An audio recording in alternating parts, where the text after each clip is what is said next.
Well, just 2 more rounds of the Porsche Heuer Esports Supercup All-Stars, and well, welcome along to Circuit de la Sarthe in the north of France. My name's Paul Smith.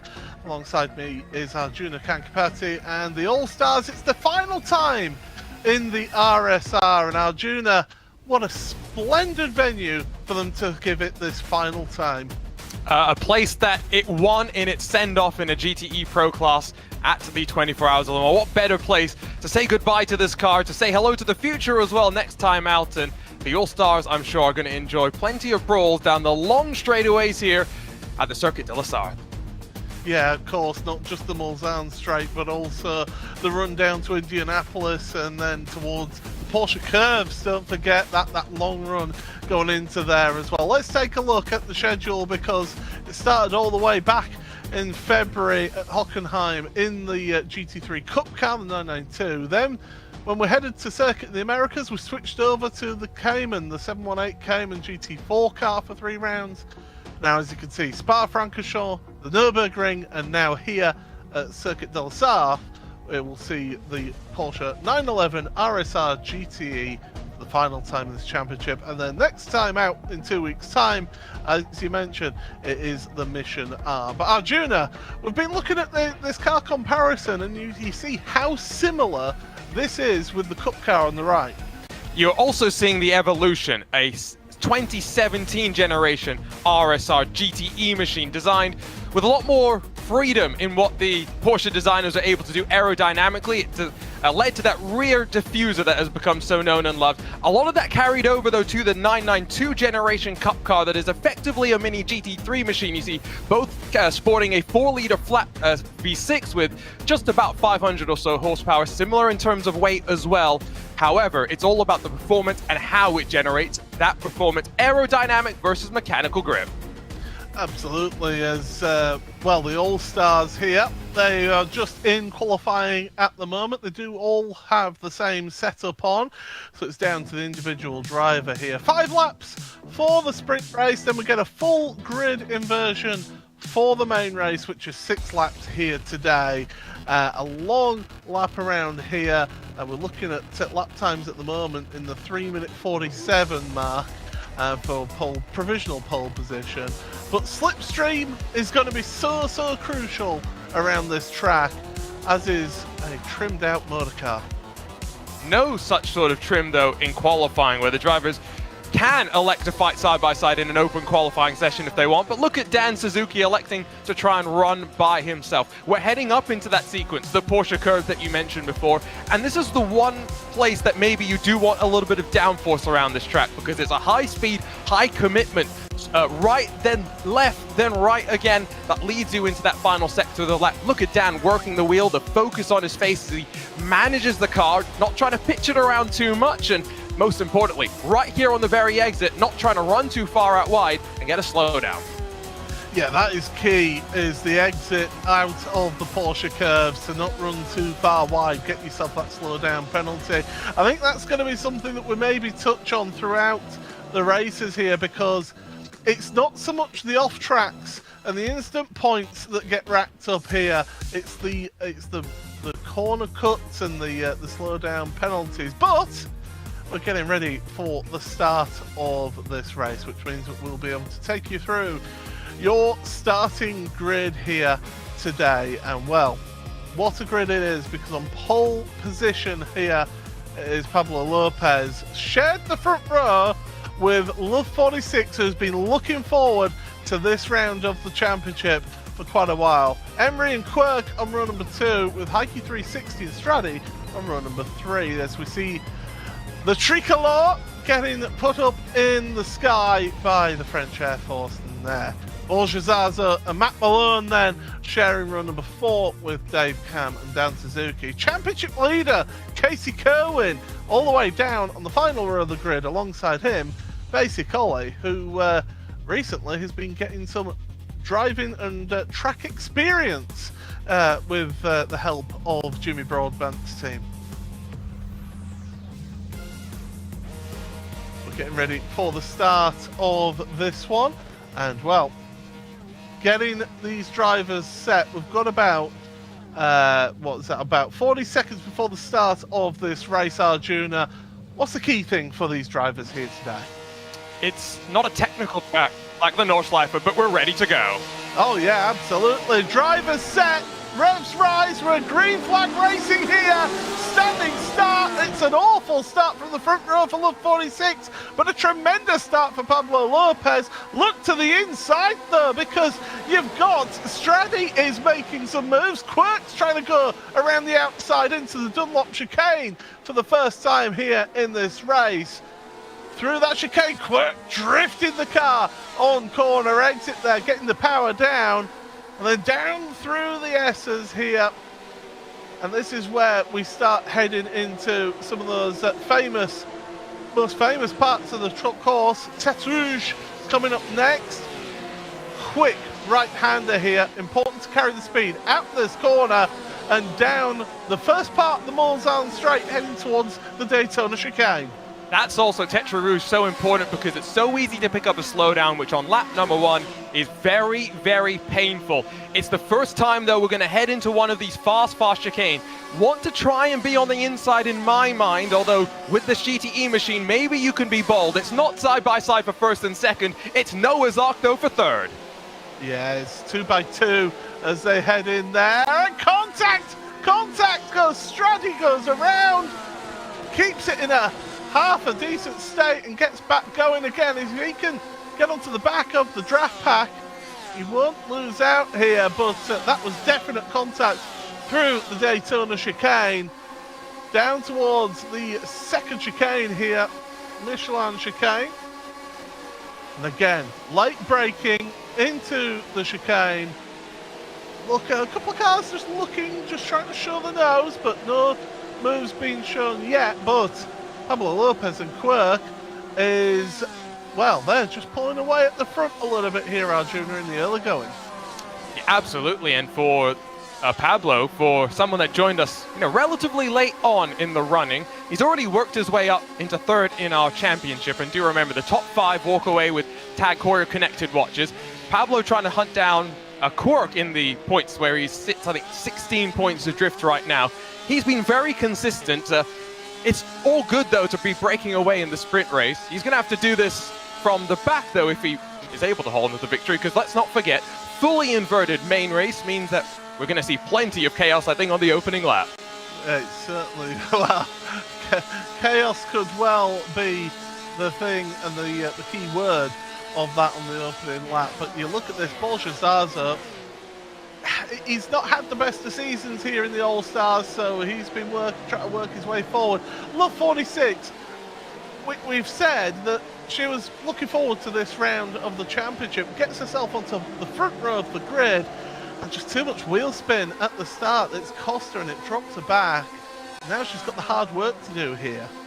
These cars aren't necessarily designed for standing starts, let's not forget. They very much roll their way through. They do have, in the real world, dual clutches, but that's more just for getting off of pit lane in a safe and quick and efficient manner more than anything. Into the Porsche curves for the very first time. Top 2 not separated by much, and then 2 full seconds back to Emery for Love 46. If she's able to work her way on forward to the front of that trade, the question will be if she's able to work with maybe Emily Jones as a bit of a bridge between the breakaway at the front and those behind to maybe still insert herself into the podium contention. Sure, the Porsche curves, I always think that they're on a par with something like the Beckett's complex at Silverstone. Just one of those iconic sections of motorsport asphalt. It truly is sensational. And the final chicane here through the end of the lap at the Circuit de la Sarthe is also a scene of so much drama over the years, and certainly been the scene of plenty of tears of joy and pain. Down towards the Dunlop chicane. Start the second lap here. It is Pablo Lopez from Quirk with Emily Jones in third place ahead of Porsche Zaza. Porsche Zaza up 3 places from where he started. Quirk up 2. Again, another 2 up 3 places in Dave Cam and Dan Suzuki. It's hard work though, and Casey Kerwin's struggling here today. Is this a case of just Casey wanting a little bit of fun, or is he genuinely struggling around here? We'll see, but this is a kind of track where I'd be surprised to see Casey struggling this much. But this is also a track where we see so many celebrities come out and race, let's not forget, because Le Mans attracts so many.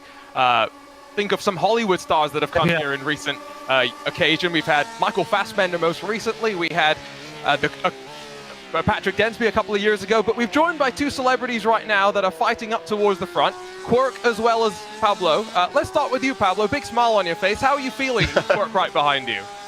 I'm feeling okay. I told him not battle to not lose time, and I don't care if it's P1 or P2 in this race.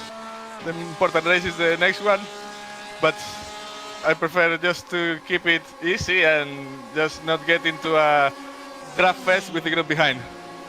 Quirk, you've been burned a couple of times by some of these other guys playing games against you. Are you trusting Pablo right now? Of course, man. You know what? I actually am. We have a pretty good gap, and I would like to keep that gap. Because you never know what's going to happen in that second race, so it would be nice to finish a podium on one of the two races.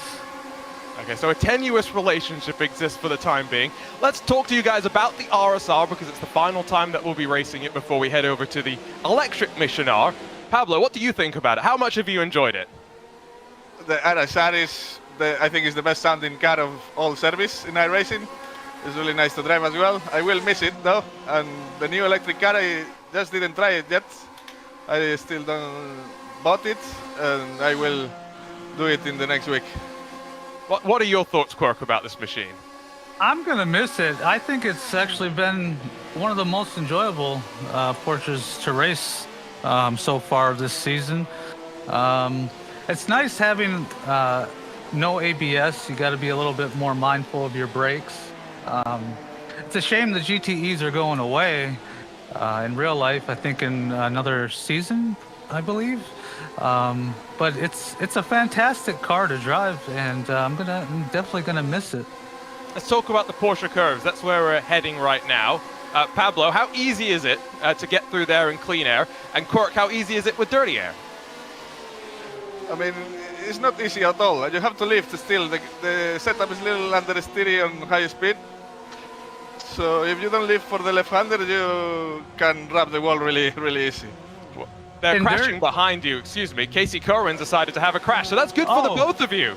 Oh, that's great. I mean, wait, I'm sorry. I'm sorry to see that. Oh, such a shame. You hate to see it. Oh, that's fantastic, though. I'll let you guys focus as we come to the end of lap number 2. Casey is now back on pit lane, so now there's, I think, some incentive to go out there and fight Paul. Yeah, there certainly is. It's great to hear from the guys, as always, here on commentary. But, yeah, we've had issues for Casey Kerwin and also for Love 46 then out there. Love 46 is back up and running. Emily Jones as well has had issues. She's dropped back down the order, so a few things have happened out there. I'm sure we'll get us a view of that. The production crew behind the scenes, who are ever hard working, they'll be getting us some wonderful shots of that, no doubt. But yeah, as they cross the line, 3 laps to go in this race. It is Pablo Lopez and Quirk, as we saw, together up there at the front, and then a big gap now to Heike 360, Borja Zaza, Dave Cam, Dan Suzuki, Basic Ollie, all there in the top 7 together. There you see that race for 4th place between Heike 360, who's in 3rd, and he's dragging along a whole gaggle of cars behind him. As I said, Matt Malone and Stradi have dropped back from the field as well. Love 46 is on pit road, getting some repairs done to her car. So not being a good day after starting on the front row of the grid, but fortunately, with a full inversion of the grid, does get another opportunity. And provisionally going to be lining up on the inside of row number 2, hoping to get off the line a little bit better and dropping those clutches. They're queued up like they're on the French highway heading off to the beach for a nice holiday weekend right now. We'll see how much they truly want to fight, because when they went side by side through the chicane a couple of laps ago, it did not end well for Stradi. He's back in 9th, has been able to latch on with Matt Malone. It's going to be, I think, curious how much of a mistake induced opportunity that we end up seeing, because often at Le Mans, it's so much about momentum. If you get off the corner a little bit too much, remember, no ABS, no traction control, that really is where you get compromised. Certainly is, and well, heading towards Mulsanne corner right now, we've got Heike 360 just dropping back behind now, and it's all checking up there, and that's what can happen there when you have one just sneaking in front of the other. They all check up, bang, bang, bang, like a chain reaction there, almost domino-like, and well, they drop down through that one, but we've got, Arjuna, a couple more guests. Well, we've got one driver that's been involved in some issues still out there, one driver that's been involved in some issues and is back on pit lane. Let's start with you, Casey. What happened? I'm not too sure. It was, I was just trying to push Dan there. We were all just kind of stuck in a train, and then, me and Love just got together just slightly and just kind of got hooked together at that high speed, and it was over. So, I think it was just tight racing, just got together. But yeah, it was tough. I messed up quali, didn't get a lap, and it was a tough situation with the train, because obviously with the stack ups you want to try and move forward, but then if you go for a dive and it doesn't work, then you just pulled you and someone else out of the draft, right? So it was kind of tough there. I was trying to see if I could get a spot, but it was it was going to be tricky to really go anywhere without just losing the draft and it being pointless. So, it was an unfortunate ending. Obviously we'll start towards the front of the features, so hopefully it goes a little bit better. We just saw a look at the incident and how Casey ended up back on pit lane. Lubiov, let's start up with qualifying for you, because you were really looking forward to this round, and second in qualifying, it went well. Yeah, quali went really well for me. Unfortunately, I failed the start a little bit, so there wasn't an issue because I felt that I got pace and I can gain positions. Unfortunately, that tough fight happened with me and Casey. I'm not sure what exactly happened because I didn't watch replay, so I can tell after that, because I don't want to judge situation while I'm in the cockpit, but I thought that here's enough space for Casey on the outside, so that just racing incident, things can happen. So I'm looking forward for a feature race. We can fight for a podium here. Yeah, Casey's had the luxury of actually being able to go back and see what happened. Sorry for what happened between the two of you. You'll both at least be starting on the front row provisionally come the reverse grid main race, so best of luck and we'll see you then. Thank you. Yeah, thank you.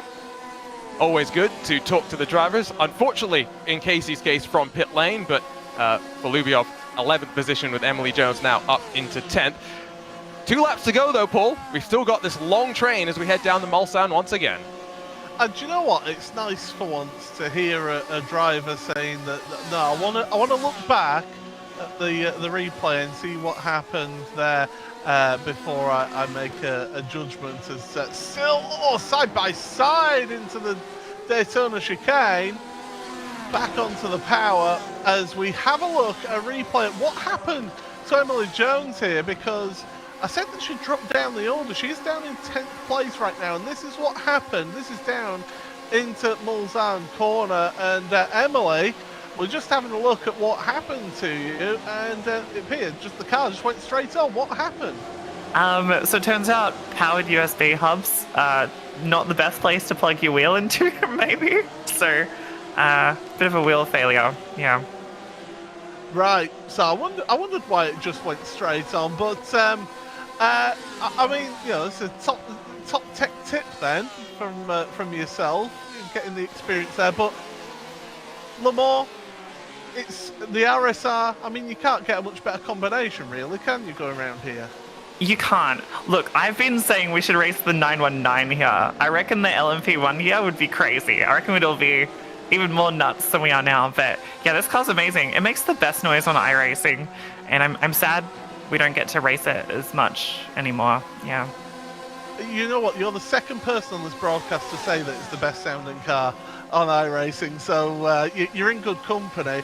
But of course, second race of the day, you're going to be starting up there at the front. You get a second opportunity. You got to really sort of just do your laps here, take your medicine, and then you got a chance. Yeah, pretty much. I've been talking to chat, asking them what they had for breakfast, so they're doing good. But yeah, I think like it's Love 46, Casey and I off the front in the next one. Casey's of course, insanely quick. And Love 46 seems really quick here as well, so maybe the three of us could break away. That could be good. Well, that would be a good shot. All the best, Emily, and look forward to seeing you in race number 2. Thanks. There we go then, Arjuna, as we saw more action with Dan Suzuki getting a little half tag and spin there, but managed to keep it going in a straight line enough to slot in 7th place. That race lead though, look at it, Quirk is just on fire right now. Now that he's been able to get up in front, he's clearly had enough of sitting behind Pablo. Remember, they're all on the same setup, so they're all adjusting their driving style to what the car is giving to them. He's still, though, going to have to deal with the slipstream as we head on to this final lap, and I'm assuming the setup does have a decent amount of downforce taken out of it. Dan Suzuki is going to be dropping back because he's shortcutted that penultimate chicane, and iRacing is going to say slow down for that one. Fortunately, it won't be as painful as if he had cut it on lap number 1. Yeah, that would be particularly harsh with that on lap number 1. There you see, going underneath the Dunlop Bridge, the battle for the lead, and then the race for 6th place and above as well, because you've got Dave Cam currently in 3rd ahead of Basic Ollie. Basic Ollie's been having a quietly good race here. Started at the back, very back of the grid here, up into 4th place and with a shout of the podium. This is good going. Obviously taking that experience from the real world and putting it into the sim. He did get a little bit argy-bargy with Dan Suzuki, if I recall, down at Indianapolis last time by, so he's been involved in some of these fights, and it shows that positioning is sometimes important as well, because this is one of those races, we're going to see it with the Supercup, when they're likely going to get 3 wide, if not 4 wide at times.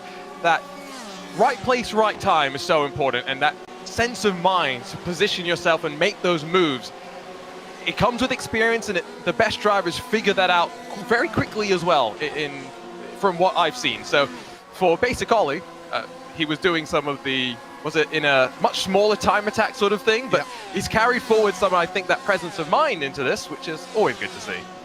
Yeah, it was, and for anybody wondering, that's on the Jimmy Broadbent's channel, is footage of that, and it was a really good effort from Ollie, it must be said, as into and out of the Michelin chicane, and Pablo Lopez all over the back of Quirk. See, just sitting outside of the slipstream there. He's trying to wait until after Arnage, I think, to then try and launch himself in front of Quirk into the Porsche curves, by which point it's hypothetically too late for any other moves to happen. We'll see how it goes. Yeah, but hypothetical doesn't always work out in the sim and in racing, that's for sure. As Basic Ollie and Heike 360 going deep at Mulsanne corner. Oh, speaking of going deep in the background there, that's got to be Matt Malone, it is. Well, he was having a quiet day, and now he's going to be looking quite, I think, not happy with himself on Twitch. He's been live for 4 hours or so already, but here he goes side by side in towards Indianapolis, a bit earlier than I thought. Oh, and a little hip check, and into the gravel goes Pablo Lopez as well. Quirk, he didn't know whether to trust Pablo with the arrangement, and obviously feels that just a little bit of a hip check, and it's fine. Basic Ollie looking to the inside of Arnage. That's not really an overtaking opportunity there. You usually compromise yourself out of there, heading towards the Porsche curves, and he has got damage to the front of his car, slight bit of damage on Basic Ollie's car, so he will be just feeling that down the straights, down a few kilometres an hour. Quirk though, he's at the front. He, of course, don't forget, won the championship in the All-Stars last year. He's just got a few more corners out of the Porsche curves, head towards the final chicane, and he'll be able to see himself the checkered flag in this opening race of the evening's action here on the Porsche Tag Heuer Esports Supercup coverage. Tremendous to have you all along here, joining myself, Paul Smith, and Arjuna Kankapati for all of the action. Here comes Quirk then, through the final chicane, and he's going to see that checkered flag, is going to smile like a Cheshire Cat, because he is a race winner. How are the final few positions going to pan out? Well, across the line they go, and it's going to be Borja Zazo ahead of Dan Suzuki and Strade. Heike 360 just beating out basic ollie in that race. Matt Malone, I think he'll be licking his wounds further down after that mistake at Monza corner. But there are your results. Quirk with Pablo Lopez in second place by a second. Dave Cam getting himself a podium here in this opening race. Then it was Heuer 360, Basic Ollie, Bolshazzo, Dan Suzuki, Stradi, Matt Malone and Emily Jones. And then the final two is going to be Love 46. Casey Kerwin does not finish this race. As well, the final couple of drivers are still out there on track, still finishing, and Love 46, it's going to be a tough pill to swallow in that opening race, Arjuna. I think now it's just focus on that next start, right? Getting off the line well, because we saw the pace in qualifying. We know that she's willing to be part of that slipstreaming battle, and so as long as she doesn't get bogged down, she'll be in a lot better position. It was an interesting incident with Casey Kerwin. We didn't really get a look from up above because the track does kind of wind in that section as well, right? It doesn't go straight, it's right, left, and into the Porsche curves, and so potentially we might see more of that as we head into this reverse grid race as the likes of Pablo and Quirk trying to fight their way through on the opening lap. Well, we'll have to see how they go, but Love 46, the last of the drivers across the line there then to take the checkered flag, and that ends that first race, the sprint race. They get themselves a quick just breath of fresh air, and then it'll be into the feature race. We are here, of course, the penultimate round of this championship at Circuit de la Sarre.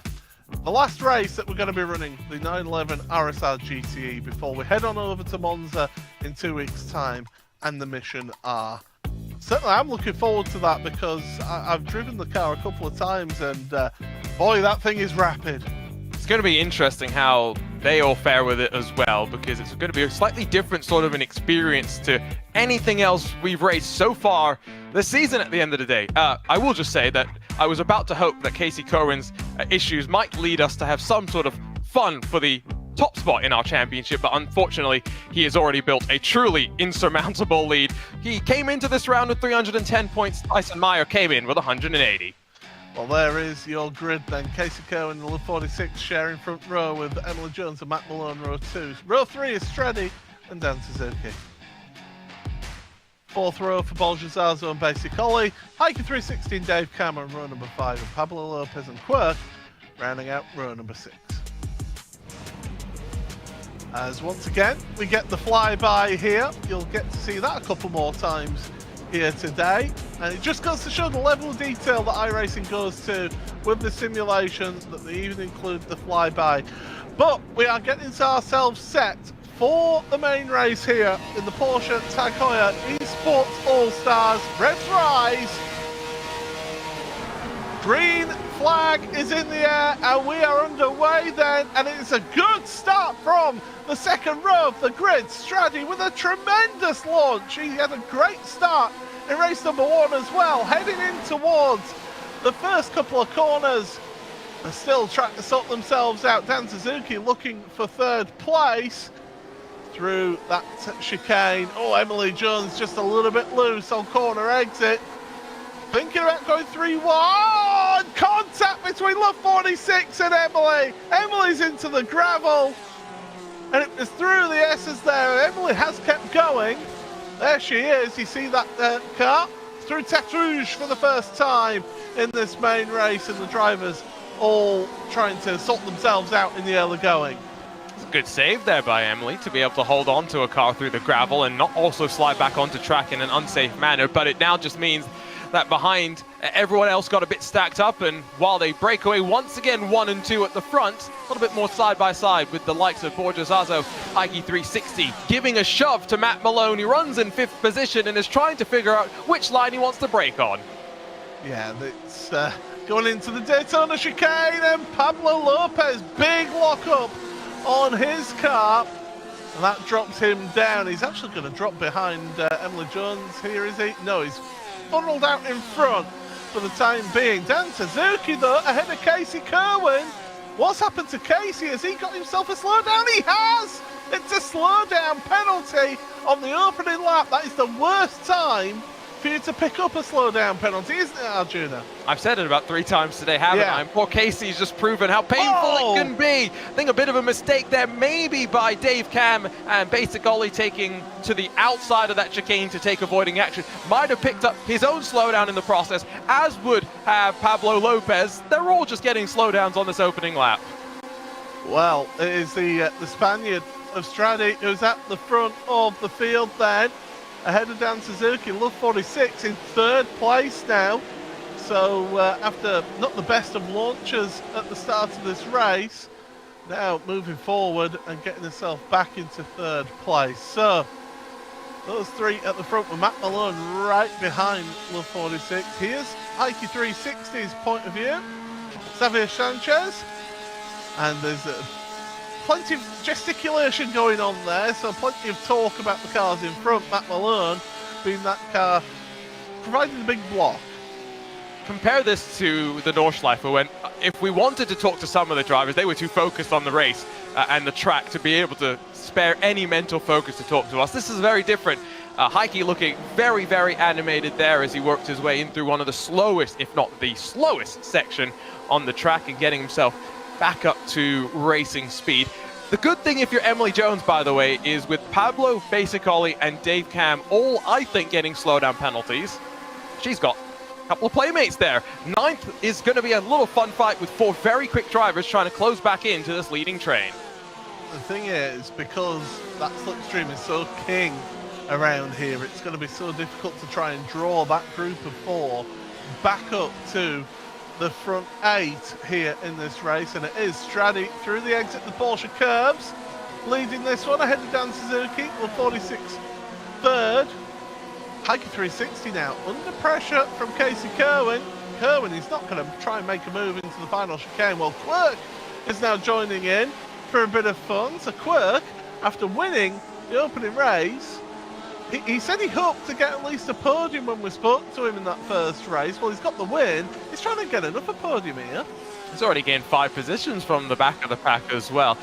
This is what I was saying as well. Just look at these names. You've got the Pulpo Lopez, Emily Jones, Basic Ollie, Dave Cam. I think all 4 of these drivers have been up towards the front and on a regular basis over the course of our season, and so this is what the reverse grid does sometimes, and this is what a slowdown will do. It's only 1.5 seconds though up now to Borja Zazo, so Pablo has gotten the very first signs of draft, and he's bringing the rest with him.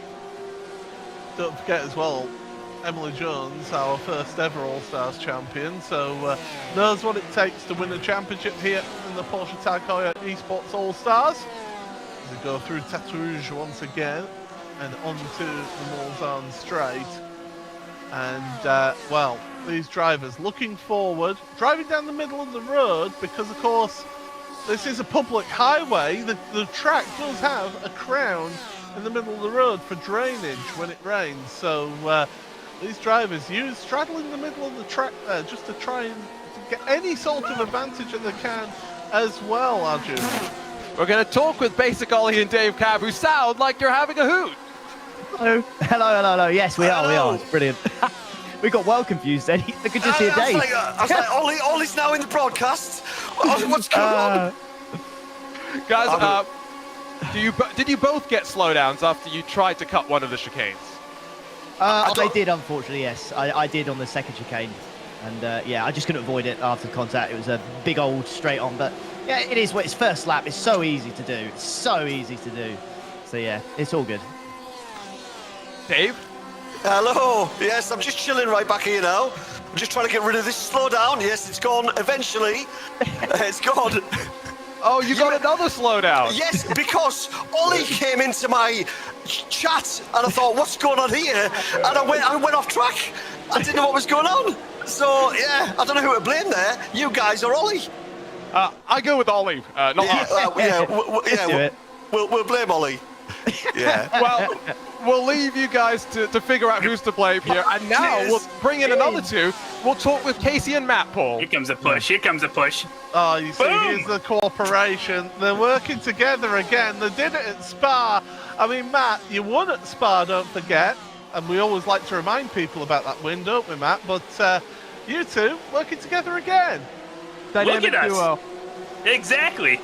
Well, Casey helped me out so much before. I figured I'd help him out this race. He struggled a little bit in the first race, and even the beginning of this race, he had a little bit of a slowdown. So I'm here. I'm just helping a friend out. I don't want to have him at the bottom of the leaderboard every race. I got to help my buddy out.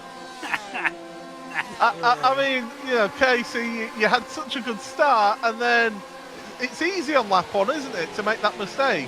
Yeah, me and this racetrack just never get along, and I find a new way to get a slowdown, I think, every time I drive it. So I'm sure I'll find a new place to get one before this race is over. Don't go wide here. Yeah. Thankfully, we're still in the draft. We worked together with Matt. We're still in the fight here. Well, Matt's playing a bit of sort of rear gunner, isn't he, to try and protect you from Quirk, because Quirk wants another podium here, Matt.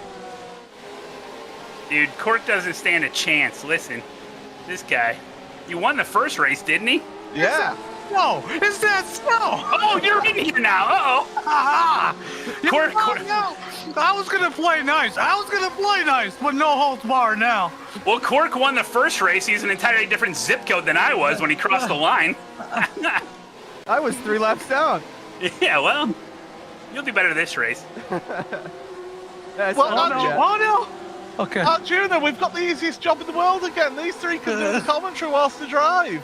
I still love how we ambushed Quirk with TK a couple of weeks ago. Yeah, where's TK? He's not busy today. Why isn't he here? He's busy going fast, isn't he? Yeah, he's busy getting midfield in the Indy 500. Oh, jeez. I was gonna go down there and cheer him on, but I don't know if it's worth the effort now.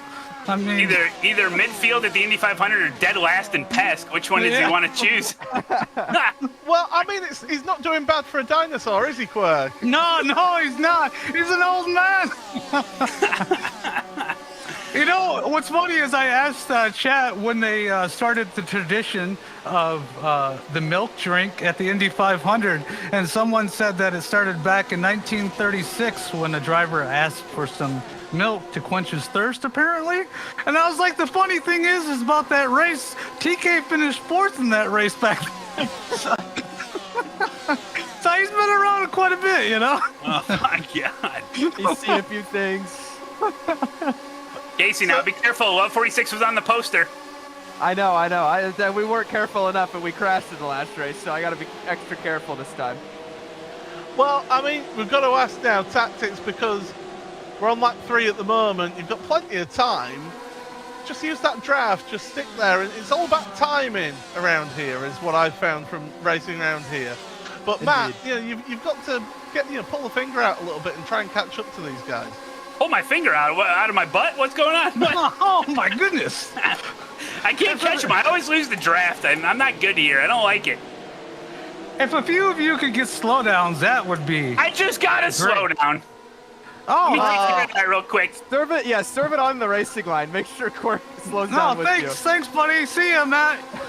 Okay, you guys can drop Matt from the interview booth now. He's not even going to be in contention now. All right, it went away. Only lost about 4 seconds, Matt. Yeah. Well, at the front, Dan Suzuki has made the pass on Stradi. You've got Love 46 in front. Casey's trying to catch up now. Dan Suzuki's going to try and pull away here. As I tell you what, of the 3 cameras that I'm seeing here, Arjuna, on the screen right now, Matt Malone is the one who's working the wheel the most. Oh, He's definitely. putting a lot of effort in. Yeah, Matt, I've got to ask, Matt, why are you wheeling this car so much? Well, I like to have the force feedback up. I got the sound blasting. I just like to really get immersed in this, and I'm wheeling it because I don't know what I'm doing, so I'm making a lot of bad calls here. And the car's just all over the place. I struggle on tracks I don't know very well, So I'm really just trying to manhandle it through here instead of being smooth. I've got a question for Casey, because Casey, you gave us racing driver excuses earlier about your lack of speed. You just couldn't get it together in qualifying. What's the real racing driver excuse? Just the car's just not with me. I don't know. I struggle really bad here, honestly. It's always a trip for me, I felt like last year when I ran here, I didn't do terrible, but whatever I learned there, I couldn't remember it apparently. But yeah, I don't know. I could pull out all the excuses, lack of practice, that the temperature in my room is just not optimal for my performance. Too much humidity in your room, huh? Yeah, exactly. It's messing with my hair, and it just, I saw you putting your socks on backwards. That could be the issue. That's why Quirk has the advantage. The humidity doesn't mess with his hair. So, he's not affected by it. Hey, That's why I he was shaved so right fast in before the this first- event. I knew I had to go quick, so More aerodynamic. I mean, you're both doing better than Matt, who just lost another place, I'll let you know. That's not because hard. Pablo's got him past him. All right, okay, well, this guy, he got second in the first race, so he's pretty good. I'm going to follow him all the way up to you guys. It's the strat. We did see Quirk and Pablo, quote-unquote, working together. I still feel like, Quirk, you hung him out to dry, so no one can trust you. I did lock up my left front and pushed him out into the sand. And I did ask my chat if I should wait for him, and they're like, no. So you know what? It's tough out there. What are you gonna do? Chat's fault. Your chat is clearly not a good influence on you. They are not. No. I'm trying to figure out whose chat is probably the worst influence. I don't know. I feel Matt's chat's probably a pretty bad influence. But they're pretty positive. It's got to be Quirk's chat, for sure. Come on!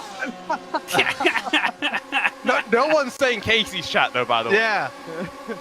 Casey's chat's just like, when's the next oval race? When's the next oval race? No, they were telling me to wreck Matt earlier. Casey, does your chat tell you in World Championship races what to do, or do you just try and ignore that? I'm sure they do. I don't have chat on, but yeah, I'm sure when things aren't going well, they try to tell me what to do better and whatnot. He doesn't even have time for chat. Unbelievable. Look, man, it's a little stressful at times. He's too busy polishing his oval trophies.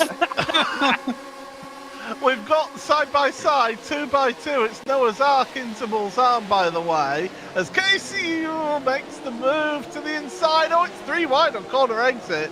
This can only end well.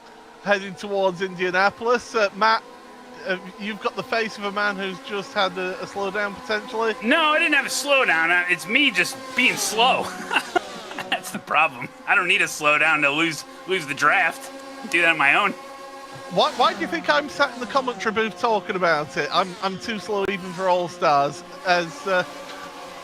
Well, all you got to do, Casey, is try not to wreck another person out of a race this time at Le Mans, okay? I'll do my best here. No promises. Well, what this is doing is it is dragging Quirk and also Heike 360 into this one. Love 46 has run wide through Arnage. Fortunately misses the tyre barrier. And Quirk's not happy about that because Heike 360 has been quick around here this week, that is for sure. But Arjuna, Dan Suzuki and Casey are trying to run away at the front here. I sometimes liken this place a little bit to road racing's Talladega, and Casey, you're pushing Dan too much right now. You're being too nice. I just feel like, I just want to try and get away while they were battling back there. I don't know what the gap is. They just messed up a little bit there. It's close on breaking away from Stratty and them, so we're gonna do our best here. A little shake and bake. It's gonna hopefully work out. We'll see. Well, Matt and Quirk, you guys are too slow, so we're getting rid of you and saying hello to Dan instead. The breakaway at the front. Dan, how are you feeling right now with everyone stacking up behind you? Well, I'm feeling good. Let's see how this goes. Casey is pushing, hopefully me and not in terms of pace, but let's see. Yeah, I'm surprised I'm here, but let's make the best out of it. I mean, it's been a good start to the race so far for you. 5 places gained from where you started with that inverted grid. It must be good to be up at the front, but all you're doing is creating a big hole in the air for everyone else behind you, aren't you? Yeah, I mean, somebody has to do that, Someone's got to keep it entertaining. You got to keep everyone packed up. Well, you say he's keeping everyone backed up, but I don't see you passing him here, Casey. No, so, packed up, not backed up. He's doing plenty fine. I'm not one to be talking about speed around this joint, okay? This is why I drive so slow, to have a nice big pack, I could drive quicker, of course. Yeah, we could be running like 47s easily right now. Easy, 46 maybe, if you push me. Yeah. Well, I mean, Dan, we haven't spoken to you. How are you finding the RSR here? It's the final time we're getting to race the car. It's a fun car, isn't it? Oh yeah, I love the GT. It's always been my favorite category on iRacing. I used to grind that so much when it was super popular, like 3 or 4 years ago. So it feels good to be back in it. It's definitely my favorite car class, and yeah. Well, you're doing a good job up at the front, that is for sure. But Casey's got a bit of company as well behind with Straddy. So Casey, you know, meeting the sandwich right here. You know, you're used to pressure, surely. Yeah, it's nothing. You know, normally it's a lot more cars than this in the NASCAR stuff. Normally we're like 4 wide about the wreck in a straight line in the NASCAR stuff. So it's honestly, I feel better. The more cars, you know, if we're 5 wide about an inch apart, honestly, I'll feel better. Well, these drivers, you've all given us a really good show. Dan, Casey, thanks so much for joining us. Have a good rest of the race. But we are going to go and jump on board then with Love 46 as we give ourselves a little bit of buzz, full throttle.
Full throttle for you all, but we're on to the final lap, and Casey Kerr is trying his best to pull away from Dan Suzuki. The problem is he's not been able to pull away enough to break the draft here. So Dan, if he can keep it relatively close here out of Tete Rouge, he's got a chance of drawing Casey Kerwin in here. 7 cars effectively in the slingshot train, so it could go any direction. Even Pablo Lopez could be able to work to the front if there's enough of a battle. That's Dan Suzuki though, that's going to check up second on back as they work out of that very fast Tete Rouge complex. And now let's see how the Apex Racing Academy car gets swarmed. Quirk on the hunt, Love 46 going to the outside. Oh, careful now, they're going 3 wide down the Mulsanne. They are allowed to go over the hard shoulder there onto the side of the track, and they're 3 wide. Dan Suzuki gets a bump draft from Quirk. Quirk's got nowhere to go here. Love 46 and Straddy side by side with Quirk into the Daytona chicane, and Love 46 gets turned around there. Oh, Heike 360 as well, running wide through the Daytona chicane. Oh, it was looking so good, and wow, it just all comes to pain and suffering at the Daytona chicane. And we've gifted a win to Casey Kerwin, apparently. Who does not need gifting on the best of, even on the worst of days, rather, for Casey, who has really just been phenomenal across all the different cars, all the different tracks that we've seen him in this Porsche All-Stars. And now 1.3 seconds clear, should be able to hold off. Straddy with his slowdown is going to drop to the very edge of the top 5, and Love 46, who clearly had plenty of speed, is now battling with the likes of Matt Malone on this final lap of the race. So Kerwin, 1.3 seconds, should be clear of Dan Suzuki in terms of any draft. Could be a mistake though. It's easy to make a mistake, especially on the run down through to Indianapolis. Oh, Heike 360, where are you going? My goodness, I mean, great avoidance to avoid wiping out everybody. But what was that? Technical failure. He is going to be able to back it up. Maybe that's actually just him missing his braking point if he's able to spin it around and get back running in such a quick turnaround. So a heads-up nature to realize that if he was going to try and brake, he was either going to lock up and slide into the cars or just not slow down in time. And, well, we got through that safely. Here's Matt Malone, though, to the inside of Lap 46 as we headed towards Indianapolis. It's banked on the outside. If Malone wants to be bold, he's got to be careful because Borja Zazo's lurking behind.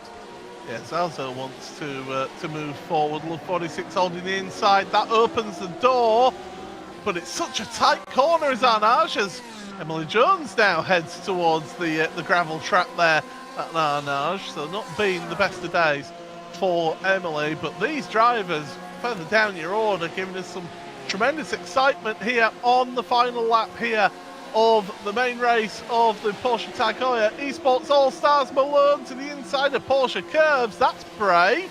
And well, he's going to get caught out here because Malone and Zaza, oh, contact, just the slightest of contact. Malone's around into the ball. But up at the front, Casey Kerwin, well, he didn't finish the first race. He's going to finish the second race. And best of all, he's going to be finishing at the front. Through the final chicane he comes. And Casey Kerwin is once again a race winner here in the Porsche Tag Heuer Esports All-Stars.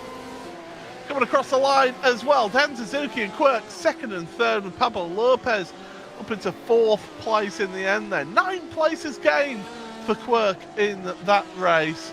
And then the rest of them through. Stradi and basically Ollie gained a couple of places in that race as well. And well, let's take you to the Buzz post-race show here and take you through your race results here, because it is Casey Kerwin who wins that one by 2.1 seconds over Dan Suzuki. Quirk, Pablo Lopez and Stradi are the next 3, with Basic Ollie, Love 46, Borja Zazo, Emily Jones and Matt Malone rounding at the top 10.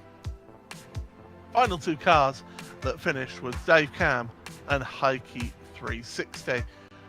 Well, that was an entertaining final lap of the race there, and certainly one that gave us a bit of entertainment, that is for sure. There's the standings then.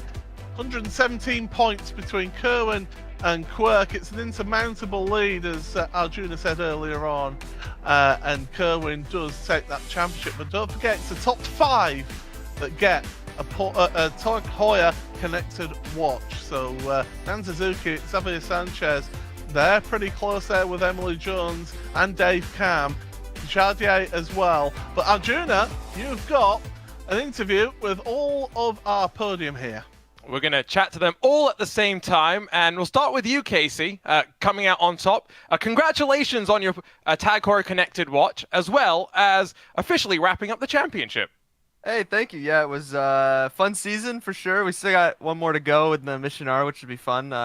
I'm actually really looking forward to that car. It'll be crazy. But yeah, it was a tricky one today. You know, like I said in the race, Le Mans, it's just not really my cup of tea. I tend to struggle at it. So, but yeah, it was a lot of fun racing it as always, and the whole season's been a lot of fun with everyone. And yeah, we'll have one more wild one, and I don't think anyone really has anything to expect or knows what to expect in the electric cars. So, yeah, that'll be a lot of fun. I'm actually really looking forward to it. I drove the car when it first came out, and it was a lot of fun. So, yeah, should be a good one. One more time in 2 weeks.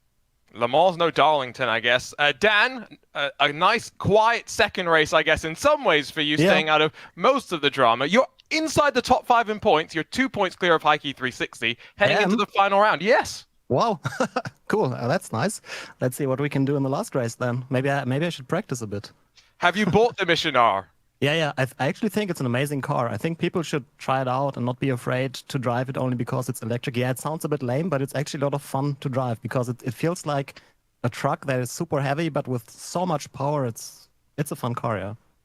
Quirk is being interrupted by Love right now. What's the pup's name? This pup, her name is Zoe. Oh, how old? She is 1.5 years, and she's a troublemaker. I don't believe that. She looks very sweet. Yeah, she's sweet. Quirk, you're second in the points, heading over to the Mission R. We've had 3 very different cars. As our defending champion, how have you enjoyed this season? Oh, it's been a blast. A lot of these races have been really, really good. The quality of competition has gone up each year. I wasn't in the first season, but the last season, and then now with this season, the pace of the drivers have just gone up a lot, and it's been pretty tough. A lot of times you got to try to wait for someone to make a mistake because it's tough to get a pass. Otherwise, it's been fantastic. The communities have been really, really, really great as well. So. Glad to hear that you're all having fun. Dan's said he's going to enjoy the Mission R. What do you think about that car, Quirk? I have very limited time driving it. I can say that it's going to be an adjustment between quali and racing. That thing is a rocket ship in quali mode. It's like a completely different car. And then it's dialed back a little bit in race mode. And then it was a bit of an adjustment because it felt quite heavy compared to these other GT cars that we've been racing. But I think it'll be fun.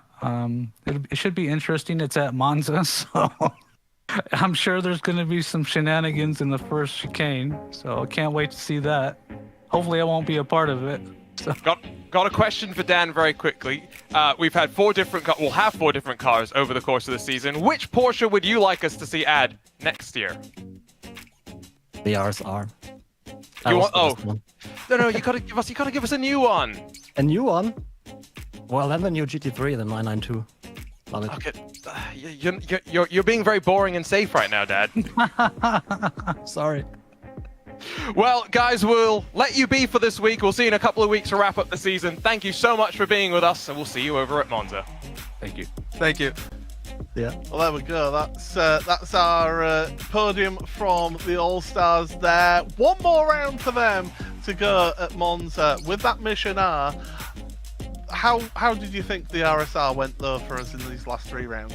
I've loved it, and maybe no better place for us to say goodbye to it than here at the Circuit de la South, where it won on its final outing in GTE Pro. It is going to be somewhat sad to see it say goodbye in the real world here in a couple of weeks' time, but so much memories, such a great sound, and so much virtual fun that we can continue to have here on iRacing. Well, there was plenty of action, thrills and spills here in the Porsche Tag Heuer Esports All-Stars, but stick around because the action's not done yet, because we've got the Super Cup coming up next after this.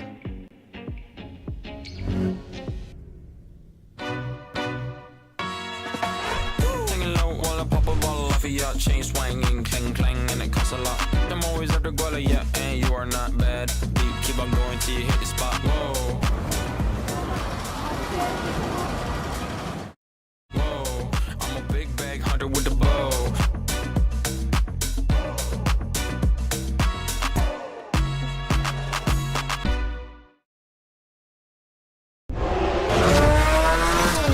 This is virtual racing with real stakes.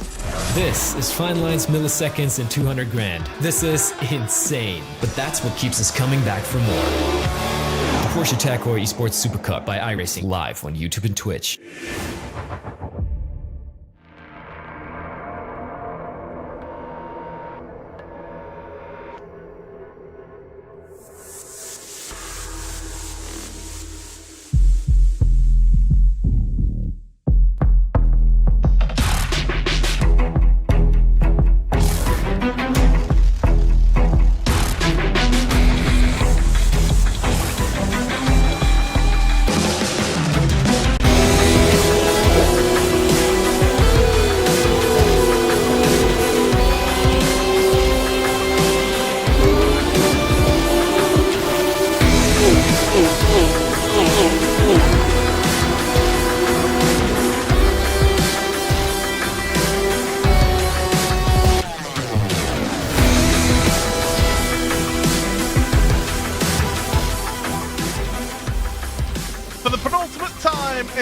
2023, we will be here for the Porsche Tag Heuer Esports Supercup, and what a venue we have for you. Circuit de la Sarthe for this 9th week of the championship. Paul Smith and Arjuna Kankapati here for you for all the coverage as always. And well, Arjuna, the championship at the top may be a bit of a big gap, but there is a lot still at stake here. We're talking now about next year. Yes, maybe the championship looking like we could head into the final round with it all but done and dusted. Top 15 is all about securing your spot in 2024 and not needing to go through the grind that is the road to the World Championship. With all the technical tracks done, we mentioned this with the All-Stars, it's a very different sort of race. It's now about positioning your car well, because we're going to see plenty of 3 and 4 wide in the next couple of hours.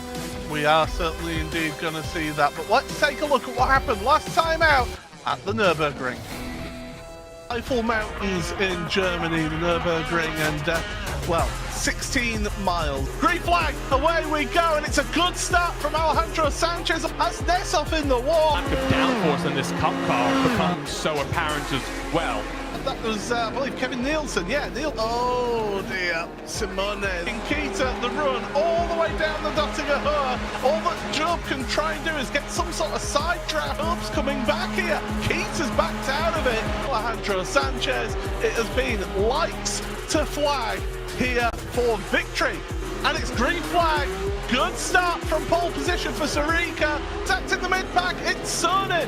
He can't break it, Charlie Collins into the wall. Massive gets backed off into the wall. Sanchez, oh, there's contact with John. Around he goes. Get the run. Oh, there's a tap between the two of them. Contact there. Binko, can he hold on to this? Gonna be neck and neck at the line, and it's Binko. Binko who takes the win here across the line. My goodness.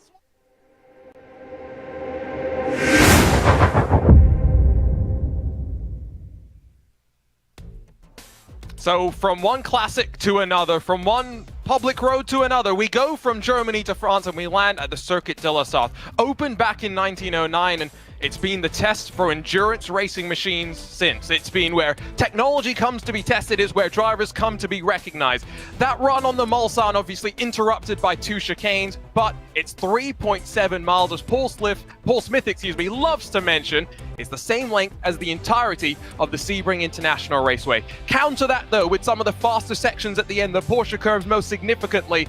It's a challenge that all the drivers will very much in qualifying be looking to try and get to the front of, because if you're back in the pack, expect plenty of drama. And drama aplenty we usually get around here. It is one of those tracks that gives us some sensational racing, that is for sure, and we saw one of the saves of sim racing's history from Sebastian Job last year, don't forget, on that run down to Indianapolis. It had my respect, that is for sure, for what Sebastian did last time out. But these drivers, the teams, their setups will very much be all about one thing: speed around here. Minimum wing, but that's been the case for many rounds now. Minimum rake also, really not much that's changed there. I think the difference though that we have to talk about is again about momentum, because it's going to be even more apparent here. If you make a mistake out of any corner, you're going to be swamped by those behind you that get good launches and try to work their way on forward. Qualifying isn't necessarily that important here as we take a look at our Porsche Tag Heuer Esports Supercup pole award winners so far this season, because you can fight your way on forward, but setting the tempo can be so important. Getting up near the front also keeps you out of that pack, and we've seen how in that mid-pack things can happen at venues. But yeah, Alejandro Sanchez has had a real turn of pace with his pole positions, and he got it last time out at the Nürburgring. Here's how things go. So it is lone qualifying, 1 lap per driver. We've got 2 groups of drivers. The 30th through to 6th place in the points, they all go together in Group A. They'll be setting off in just a few seconds time. And then after they've been done, Group B will be going out one by one from 5th to 1st. And the order is of course set by the point standings. The drivers, they start their lap towards at the end of the Porsche curve, so it's not a lot of time to prepare their cars for their hot lap here, Arjuna. Which I think is a somewhat good thing, because we've seen plenty of games being played with how they warm the tyres. You can see here Kevin Nielsen in that Fire Sim Sport car trying to do all he can in the brief run through that final chicane toward the line to start the time on the clock. And remember, it is a one-shot qualifying attempt.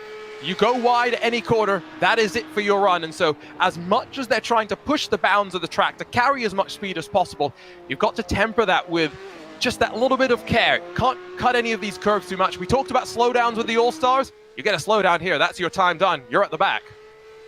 Yeah, and it's a long day at the office if you are at the back here in qualifying. And well, the Fire Esports driver, Kevin Nielsen, heading towards Tech Rouge then. And it's such a famous corner, this one. Carry the speed, go wide but not too wide, and then head down the Mulsanne straight. Heading towards the Daytona chicane, of course, that cooperation between Daytona and Le Mans, naming their chicanes. Of course, Daytona, you have the Le Mans chicane right towards the end of the lap. And, well, these drivers, they're heading to the Daytona chicane at the start of the lap. Here's a driver who is in his debut season and has been finding it tough at times of Oscari Rine, but he has had the occasional good result as well out there. He's the second best performing of our rookies here. Did so well at Spa-Francorchamps. Let's not forget that he's 15th in points coming into this one, so he's provisionally on the bubble to lock himself in for 2024, to mean that the rest of his year can be relatively worry-free, not having to think about either the qualifying series or then after that the contender series as well. There we get the look on board with the Zebra, the BS composition driver that runs there. Was going to call out this battle for the top 15 when it comes to Fire Sim Sport as well, because we've got Christopher Dambitz, Kevin Nielsen, and then Matthias Stuckback running 26th, 27th, and 28th in points. All three of them could enter the final round knowing they are mathematically unable to get their way up into the top 15. For a team that showed so much promise in that road to the World Championship at the end of last year, they don't want to be heading back there at the first time of asking. Julian Sonnen there that we're on board with is the driver just outside 16th place for Julien, so he'll be looking to try and get himself a good result here in this round of the championship. But he's, what is it, about 15 points behind, isn't he, behind Oscari? So he is somebody who needs a good result and needs it sooner rather than later in this one. So qualifying is going to be key out of this one. There's looking at the sector times on my timing screen, there's individual absolute bests. There's nobody getting multiple absolute bests out there on track. Simone Maria Marchena, no qualifying for him. Yeah, he's not taking the start. Max Benneker, what a round he had last time at the Nürburgring. A driver who's really been struggling and admitted that with his commitments in sim racing, as well as here in this championship, he has found it a bit of a struggle. But last time was an absolute godsend for him, wasn't it, Arjuna, to get himself into that top 15? And I think that will give him a lot of confidence. It was nice to be able to speak with Max as well, because it would have been very disappointing to have gone an entire season without talking to someone who's been ever present and at the top of our championship hunts on more than one occasion, or at least fighting at the very top of the championship on more than one occasion. He's also competing by himself, though, this year, which is slightly different. After leaving Team Redline, joining up with Maus, I wonder what that's been like for him. Of course, maybe setup development, not necessarily where he's going to struggle, because he's got the baseline. It's all about speed and developing that. And as the first times come in qualifying, 3:58.4 for Moreno Sarica, provisional pole. Where does everyone else stack up? Well, we'll have to see how that all comes, because Pinto to the head of the standings right now, as Charlie Collins is going to be starting his qualifying run. So Group B will be heading out there right now to start their qualifying. But it's Pinto from Bico at the moment at the head of the standings. He is Charlie Collins. We get a look at him in the bottom of our timing tower, but a good lap time, a good benchmark from Pinto, a couple of absolute fastest sectors for him in this qualifying, so he is certainly set that benchmark, being a couple of tenths, well, best part of 3 tenths of a second, clear of the rest. Not forget for Charlie Collins that he's here for a bit of redemption, I think, today. The championship fight has definitely gone. The Nordschleife was not kind to either him or Bryn, both here in the Porsche Esports Supercup, but last week in the iRacing Nürburgring 24 Hours as well, where we saw Bryn, Charlie Collins, as well as Zach Campbell and Ian Changubin team up. At one point, they were looking like they might win the race. Unfortunately, it was not to be. It's a cruel, cruel world, is the world of sim racing. You know, it can take things away from you. Alejandro Sanchez, the driver who's got the most pole positions this season, he is starting his lap right now as he heads into the opening corners of this track. And Sanchez, he was so dominant in that sprint race at the front of the field, but then one mistake, and it cost not only himself, but Sebastian Job, and there was somebody else involved in that incident that's passing my mind just now. But yeah, that last race at Nürburgring really was a big problem. It was Moreno Sorica, if I remember correctly, who was on for a really good finish, and that's what made it so much crueler as well. And so hopefully Alejandro can atone for that mistake with some good racing here. But let's talk very quickly with Diogo Pinto, provisional pole position winner after being able to be fastest in Group A. Diogo, how are you feeling about the time? The only driver into the 357s. Yeah, I'm quite surprised, to be honest. The lap was clean, the tires were good. It could have been even better, but I took it super careful on the last sector. And yeah, luckily it was a good lap time. Clean, not many mistakes. I've got to ask about the backdrop, because I think you're over in the Netherlands at the slowly being unveiled Team Redline headquarters. Yeah, I'm racing here this weekend. I was supposed to go to Imola. Yeah, so we organized something with the team and I came here to race. Let's talk a little bit about last weekend very quickly before we talk more about today, because iRacing Nürburgring 24 Hours, you competed with Ollie Steinbraten as well as with Max Verstappen. Was a decent race as you guys tried to win again after coming out on top in 2021. Ultimately on the podium, but just coming up short. Yeah, we just lacked some pace in the car. Maybe the setup approach wasn't great, but ultimately it was the damage we took. We randomly took damage on some bumps, which really made the race tricky for us. But yeah, podium is not so bad after all. As we continue to watch these drivers ticking their way around, Charlie Collins is heading off in towards the Porsche curves. Let's talk a little bit about the type of racing that we're going to have today and how pole position here is not necessarily the most important pole position of the season. Yeah, unfortunately, one of my best laps of the season, and it doesn't really mean much here. But at this point of the championship, I just want to prove that I'm fast and get some good results. I'm not expecting to retain pole, but the track gets a little colder, so get maybe a tenth and a half faster. So it's unlikely I get pole, but should be at least in the top 2, top 3, I'm hoping. Well, we're about to find out as Charlie Collins comes his way to the line. Yeah, so Collins has only got his first sector as the absolute best. The rest are all personal best, but you expect that when it's on a single lap of qualifying. Through the final chicane he goes, and the young driver from Monmouth goes across the line and sets a lap time that puts him 5th place on the grid so far. So so far so good, Diogo, but Alejandro Sanchez, he has been really quick in these qualifying sessions. Where do you think he's getting this time, Diogo? Honestly, I think it's just with this format, one-shot quali, obviously it's a bit down to luck, but depends also on your form and your confidence under pressure. So I guess Alejandro has just been pretty good in those circumstances. I feel like I've been pretty fast. I should have at least gotten at least a couple of poles, I would say. But yeah, just it's all about putting a decent lap without major mistakes, and that's what I did here. You see the gap, but when you compare to our practice time, it's not necessarily a super good lap. So it's all about minimizing the mistakes and keeping it clean. Well, Sanchez coming into that final chicane then. Launch over the curbs there, out of the corner. What is his time going to do as he comes across the line? That puts him 2nd place, 19 thousandths of a second behind Diogo Pinto right now, Arjuna. Oh, it's getting nice and close at the top. We do have a second driver that has dipped below the 3:58s as well, which is nice to see. It's just Sebastian Job, Zach Campbell, and then Jordan Caruso yet to come. Of those drivers, all three of them have pole positions this season, so by no means is the 200s that Alejandro Sanchez sits behind a comfortable margin. Three very quick drivers heading into the final sector. Yeah, we are in and out of the Porsche curves, heading towards that final chicane for Sebastian Job.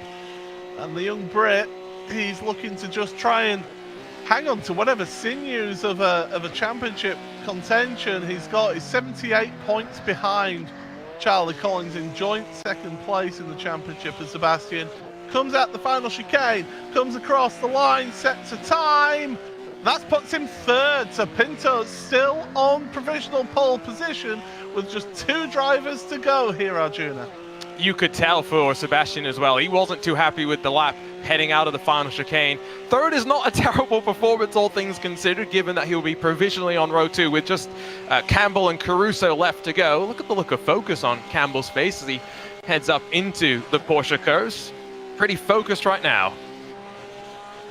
Yeah, you're talking about the blink of an eye is the gap between Pinto and Sanchez at the front of the field, and Pinto's just got to sit here. You've got to sit here and wait and watch and hope that these drivers keep behind you. Yeah, I mean, honestly, I don't really care on this track. I don't think it matters. As long as you run the top 3, top 4, so you get safely through to the main race in the reverse grid spot. It's fine, I mean, but it would be nice, of course, to get the pole position in this season, at least. Well, we'll have to wait and see, because Zach Campbell now coming across the line. He comes and finishes his lap time. He doesn't look too happy with it, and it's 4th place for the young man from Georgia. So now it's all about our championship leader from Australia. And I can tell you right now, Arjuna, there's no absolute best sector times. But it's all about consistency and putting it together over the course of the lap. We talked about this at the Nordschleife with how tyre wear actually somewhat mattered, because the lap was so long, you're putting enough load through that if you were somewhat tentative at the start, it might gain you some time at the end. It's a similar case here, where if you light up the tyres out of one of the traction zones, it's going to compromise you all the way down that straight and maybe mentally compromise you into the next braking zone as well. What does Jordan Caruso have? The final car to come across the line. Here's Caruso launching the car over the curbs. What's his time going to be across the line? And it will put him 8th. So Diogo Pinto, you are on pole position here today. Yeah, very nice. I'm very happy to get the pole position finally. It's your first pole of the season. We'll let you go away and prepare for the race. All the best for the race, Diogo. Thank you for joining us. But that is a Tag Heuer pole award winner for Diogo Pinto here. As he said, his first pole position of the season. It means that going into the final round of the championship, only Jordan Caruso can try and share a watch with Alejandro Sanchez. So Pinto, our 6th different pole position sitter in this championship. It's a great result for the young man from Portugal, and he's shared that front row with Alejandro Sanchez. Row 2 for Sebastian Job and Zach Campbell, with Alessandro Bica and Johan Haaf on row number 3. 4th row of the grid for Cooper Webster and Jordan Caruso, the two Australians starting together. Charlie Collins and Marina Sirica on row 5, with the 6th row Salva Talens and Lasse Bach. On the 7th row of the grid here today, it's Sam Keiter with Bryn Collins, Luca Keita, who had such a good race in the sprint race last time out. Alongside him is Matthias Stuckberg. Jamie Flug and Max Benneker share the 9th row of the grid.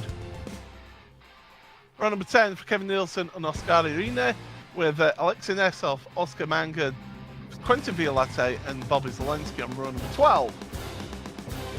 13th row for Thomas Tetteler with Gustavo Ariel, Simone Maria Maceno and Christopher Dambit, with Julian Sonin, your last driver, all on his own, on row number 15. We get the flyby from the Air Force once again. Tricolor in the sky. Very, very traditional start to a race here at Le Mans to get that. Very, very quickly, Arjuna, what we're going to see in this opening sprint race. I think the thing to watch for is how important it is to stay out of trouble, because look at the back. There are drivers that are not actually on the straight, that are in the final corner, that are going to have to fight their way on forward. 4 drivers with no times on the board. Ariel, Marcheno, Dambitz, and Sonnen have lots of work to do in what is just a 3-lap race. We double that for the main race, 6 laps at the very end. And remember, the magic number is 8th place if you want a pole position in the main race. But the drivers now will get on the loud pedal. The revs will rise here. The drivers looking to the starter's gantry. And we have green flag racing here at Le Mans. Heading into turn number 1 at the start of this sprint race, and it's a good start from Pinto and Sanchez on the front row. Job is alongside Zach Campbell going around the outside. Job's trying to get the inside for the opening part of the chicane, and he's only gone and done it, you know, trying to get second place, and he does that on the outside, but Sanchez isn't going to give this one up, as the rest of them 2-3 wide further back in your field. But it is Pinto in the lead from Sebastian Job. Alejandro Sanchez losing the 1 place there, with Zach Campbell in 4th. Those two, Job and Campbell, are the only 2 contenders for Jordan Caruso here in the championship. They need to score as many points as possible. If you're Job or Campbell, you need race wins. Bobby Zelensky might have got a slowdown. He's going to drop to the very back, but everyone else gets out of Tetra Rouge safely as they launch themselves into the first of the chicanes. Look at Pinto, who's already built up a bit of a buffer, getting a great run in that first sector over Job. There's not really going to be too much movement outside of potentially one of the Stormforce Apex racing cars having launched to the inside. You go all the way, though, back to about 11th spot where Sam Koitert went on the offense in the Urano Esports car.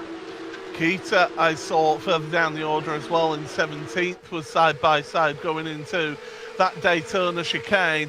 But if you're Pinto at the front right now, all you're doing is just focusing on hitting your marks and just trying to stay at the front of the field. Look at the field now, just spread out as they head towards the second chicane here on the Mulsanne straight. Onto the brakes once again. Through the left, through the right. It's actually quite a fast chicane is this one. Carry the speed out that chicane. Look at them using all of the track and then some.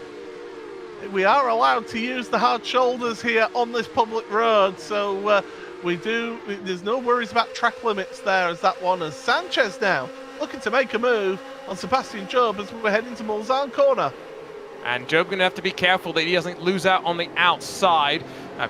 Pretty much everyone else single file as we get that concertina played out once again. Look at the front, though, where Sanchez, with a good run out of a very slow speed complex, able to launch onto the back of Pinto. And this is where we tend to see the 2, the 3, the 4 wide is on this run down into the slowest portion of the track. Sanchez on the outside might get a push from Joe, who elects to take it 3 wide. Oh, 3 wide in towards Indianapolis. And if you're Zach Campbell, you just sat there and you're hovering off the throttle because you just can't get involved there. Job around the outside into Indianapolis. Nicely done to the head of the field. Biko looking at Zach Campbell. Alessandro Biko, by the way, what a turn of pace he's had here in the second half of this championship this year. Sam Keita is dropping down the order. Oh my goodness, and that's going to be dropping down the order a lot. But yeah, Keita down the field. As we keep green flag racing here, we're 2 wide, a little bit back. Cooper Webster is getting involved with Charlie Collins. Jordan Caruso outside the top 8 at this moment. And I hear tyres screaming. Somebody's dropping down the order. It's Cooper Webster dropping down the timing sheet. It was on the entry to the Porsche curves. He was on the outside. I think we could put 2 and 2 together and think a little bit of contact as Webster spools himself back up to speed. It gets Caruso back up into the top 8 as well. Crucial for the invert come the main event, of course, but it's at this front where Sebastian Job was not willing to run in line. He wanted to take it 3 wide. First Sanchez backed out, then Pinto backed out, and Job took the point, allowing Biko to have an opportunity. This is what we're going to be looking over for the next 2 laps, Paul, is opportunities presented and those behind trying to take further advantage of them. Don't forget, Job, a race winner here last year, so he knows what it takes to win at this venue. And the Oracle Red Bull Racing Esports driver at the head of your field, with Pinto there second, Sanchez third. Sanchez was so good last time out at Nürburgring in that sprint race. He'll be looking to try and get another race win here today. Zach Campbell, 4th place right now. I don't think that's going to be good enough for him in terms of his championship. Here's what happened to Cooper Webster then, and you're right, it's into the Porsche curves, and that's Charlie Collins. Just get a little bit loose, did Collins, on the inside there. I don't think that's the only bit of contact that Collins has been involved with. When Sam Coitert went off the road, I got very worried about Charlie Collins jinking to the inside at the slowest corner of the track and taking it almost 3 wide. Would be curious if Collins got tangled up in that one, but it's not been the easiest season for Collins overall, and we expected him to come in trying to atone for the mistake at the Nordschleife. I don't think that's the type of atonement he's looking for. No, he wants a good one, that is for sure. But this queue of traffic, it looks like the holiday traffic heading down the Mulsanne Straight here, and Job and Pinto's trying to get out of the draft. Job goes, no, you feel free to have a draft, as they head into that second chicane. But it's a long queue of traffic there. Caruso in 8th place though right now. He'll be comfortable with that, I think, because if he stays there, if he manages to stay there, it's easier said than done. That gets him pole position for the main race. Which is where more points get paid out as well. So as much as Job wants to lead right now, it's going to put him in a situation where he's going to have to fight his way to the front. But look at them fanning themselves out on the run to the end of the Mulsanne. It's what we expect, is the ability to fight your way on forward. Campbell's now going to be faced on the outside with Biko trying to look inside. But as always, Jordan Caruso, it's early in the morning for him, so you might be forgiven for thinking he was asleep, but no, he's just calm, cool, and collected, heading down in towards Indianapolis. And this is how we've seen him all season, isn't it? We've not seen him get flustered at all. He's been very calm and methodical. It was the great racing driver, Jackie Stewart, who said that if you want to be successful, you need to take the emotion out of your racing, and that's exactly how Jordan Caruso is doing so. And well, a couple of days after the anniversary of the passing of the great Jack Brabham, the young Australian is doing his country proud here in the Porsche Tag Heuer Esports Supercup.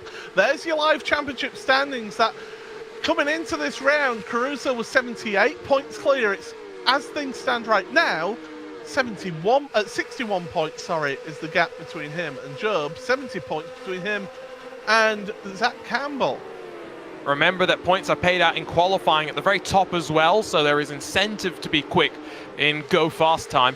Caruso felt the need to look to the inside of Johan Harth. He's gotten up into 7th.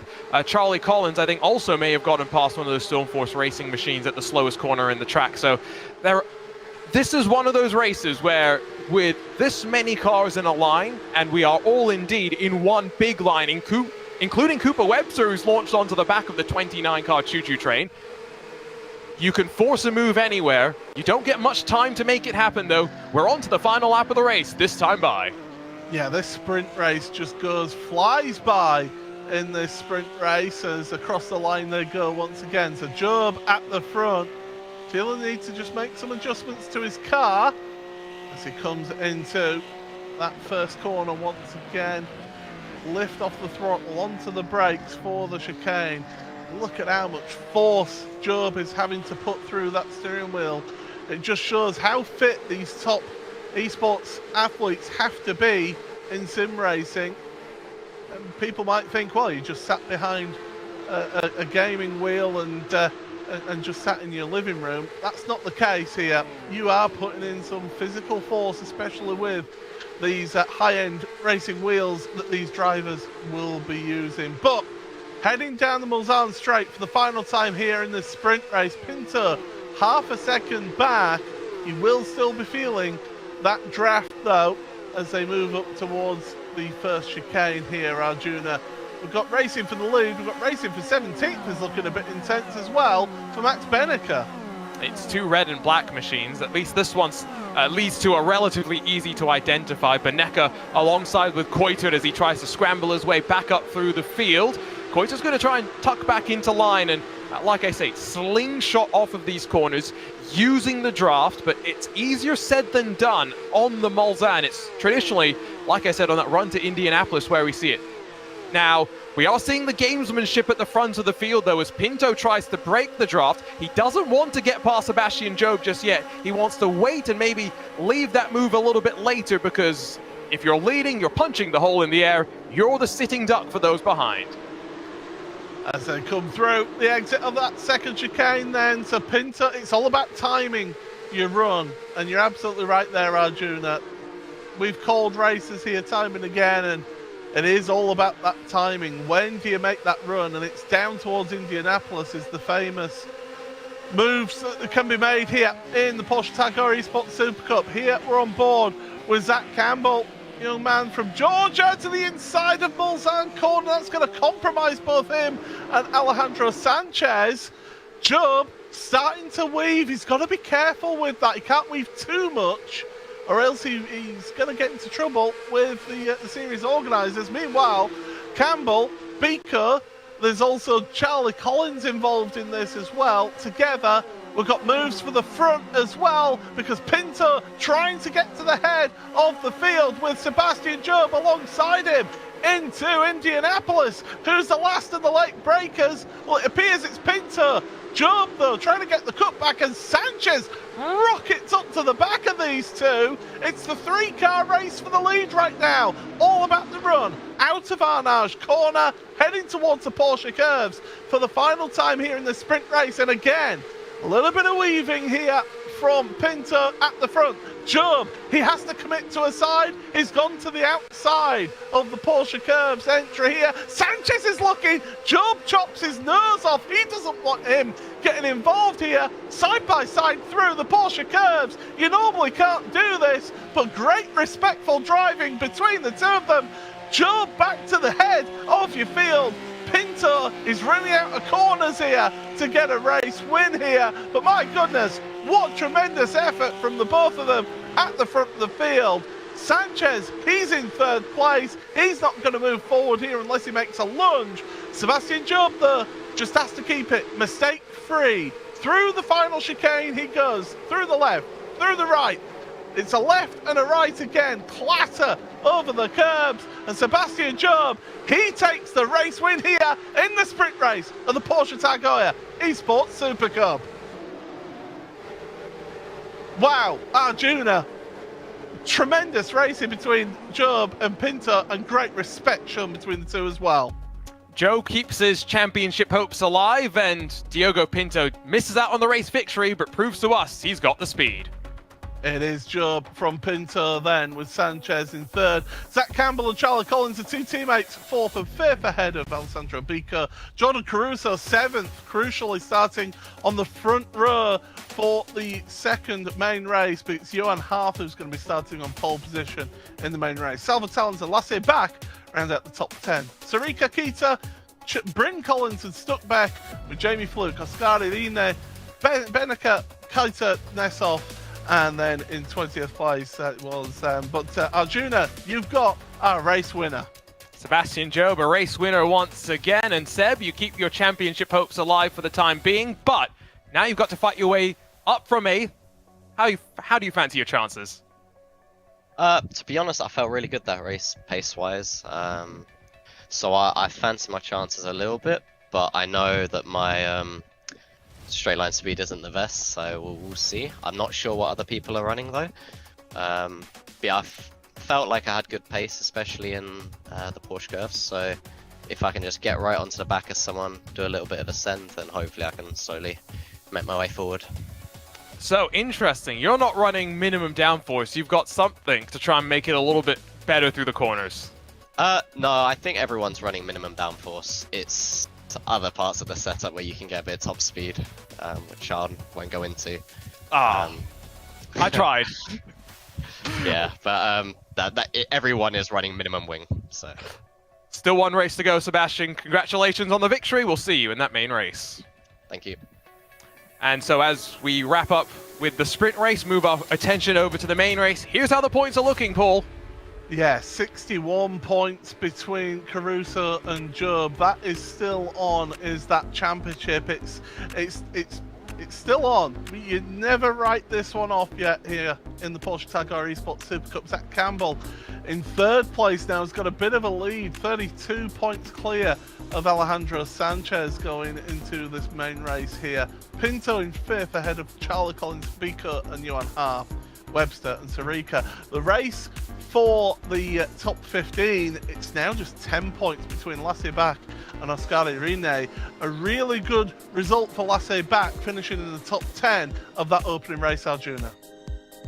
Absolutely, and we'll grab a look at some of the highlights, of course, starting with the flyby, as you must here at the Circuit de la Sarthe. The start was interesting. Don't forget to learn more about everything, standing, schedule, iracing.com/PES, including more information about some of these drivers like Sebastian Job, a former series champion who did not want to hang around. Yes, Diogo Pinto got a great launch away from the line, but as we cycled out of Tetraroos, the draft is what saw Job rise his way to the front. Yeah, he certainly did. It was a really good, gutsy move around the outside. That's what happened to Cooper Webster between him and Charlie Collins that dropped Cooper Webster all the way down to the back of the field. But it was that close race at the front. Pinto was looking dangerous, and he did make a move on the last lap of the race. But Job, well, he showed why he is a former champion and why he is the winningest driver here in championship history. You saw how close it was further back as well with Biko and Etel, but it was Sebastian Job who took the win here in the opening race, the sprint race of the Porsche Tagore Esports Supercup, round number 9 from the Circuit de la Sarthe. Paul Smith, Arjuna Kankapati here for your coverage, and well, Arjuna, we've got a main race to look forward to, twice the length. These drivers are going to be pushing all the way to the end, because one thing they don't really need to worry about here, unlike last time at the Nürburgring, is tyres. No, we're not worried about tyres, but again, this is about positioning your car correctly, right? And making sure that you're not in the wrong place at the wrong time. You might not always get caught up in your own accident. It might be someone else's incident, and so we saw one instance of 3 wide. We didn't see too much more of that, but that was, I think, because a lot of drivers were focused on the top 8. Now we take those gloves off. There's nothing left after this other than a trip to Monza. And for some drivers, the chance to lock themselves into the top 15. For plenty, though, they'll be just fighting for bragging rights. I think from here to the end, hopefully, it's gloves off. Yeah, certainly we're going to be seeing some tremendous action. And we've been seeing, we were talking about this pre-event here, Arjuna.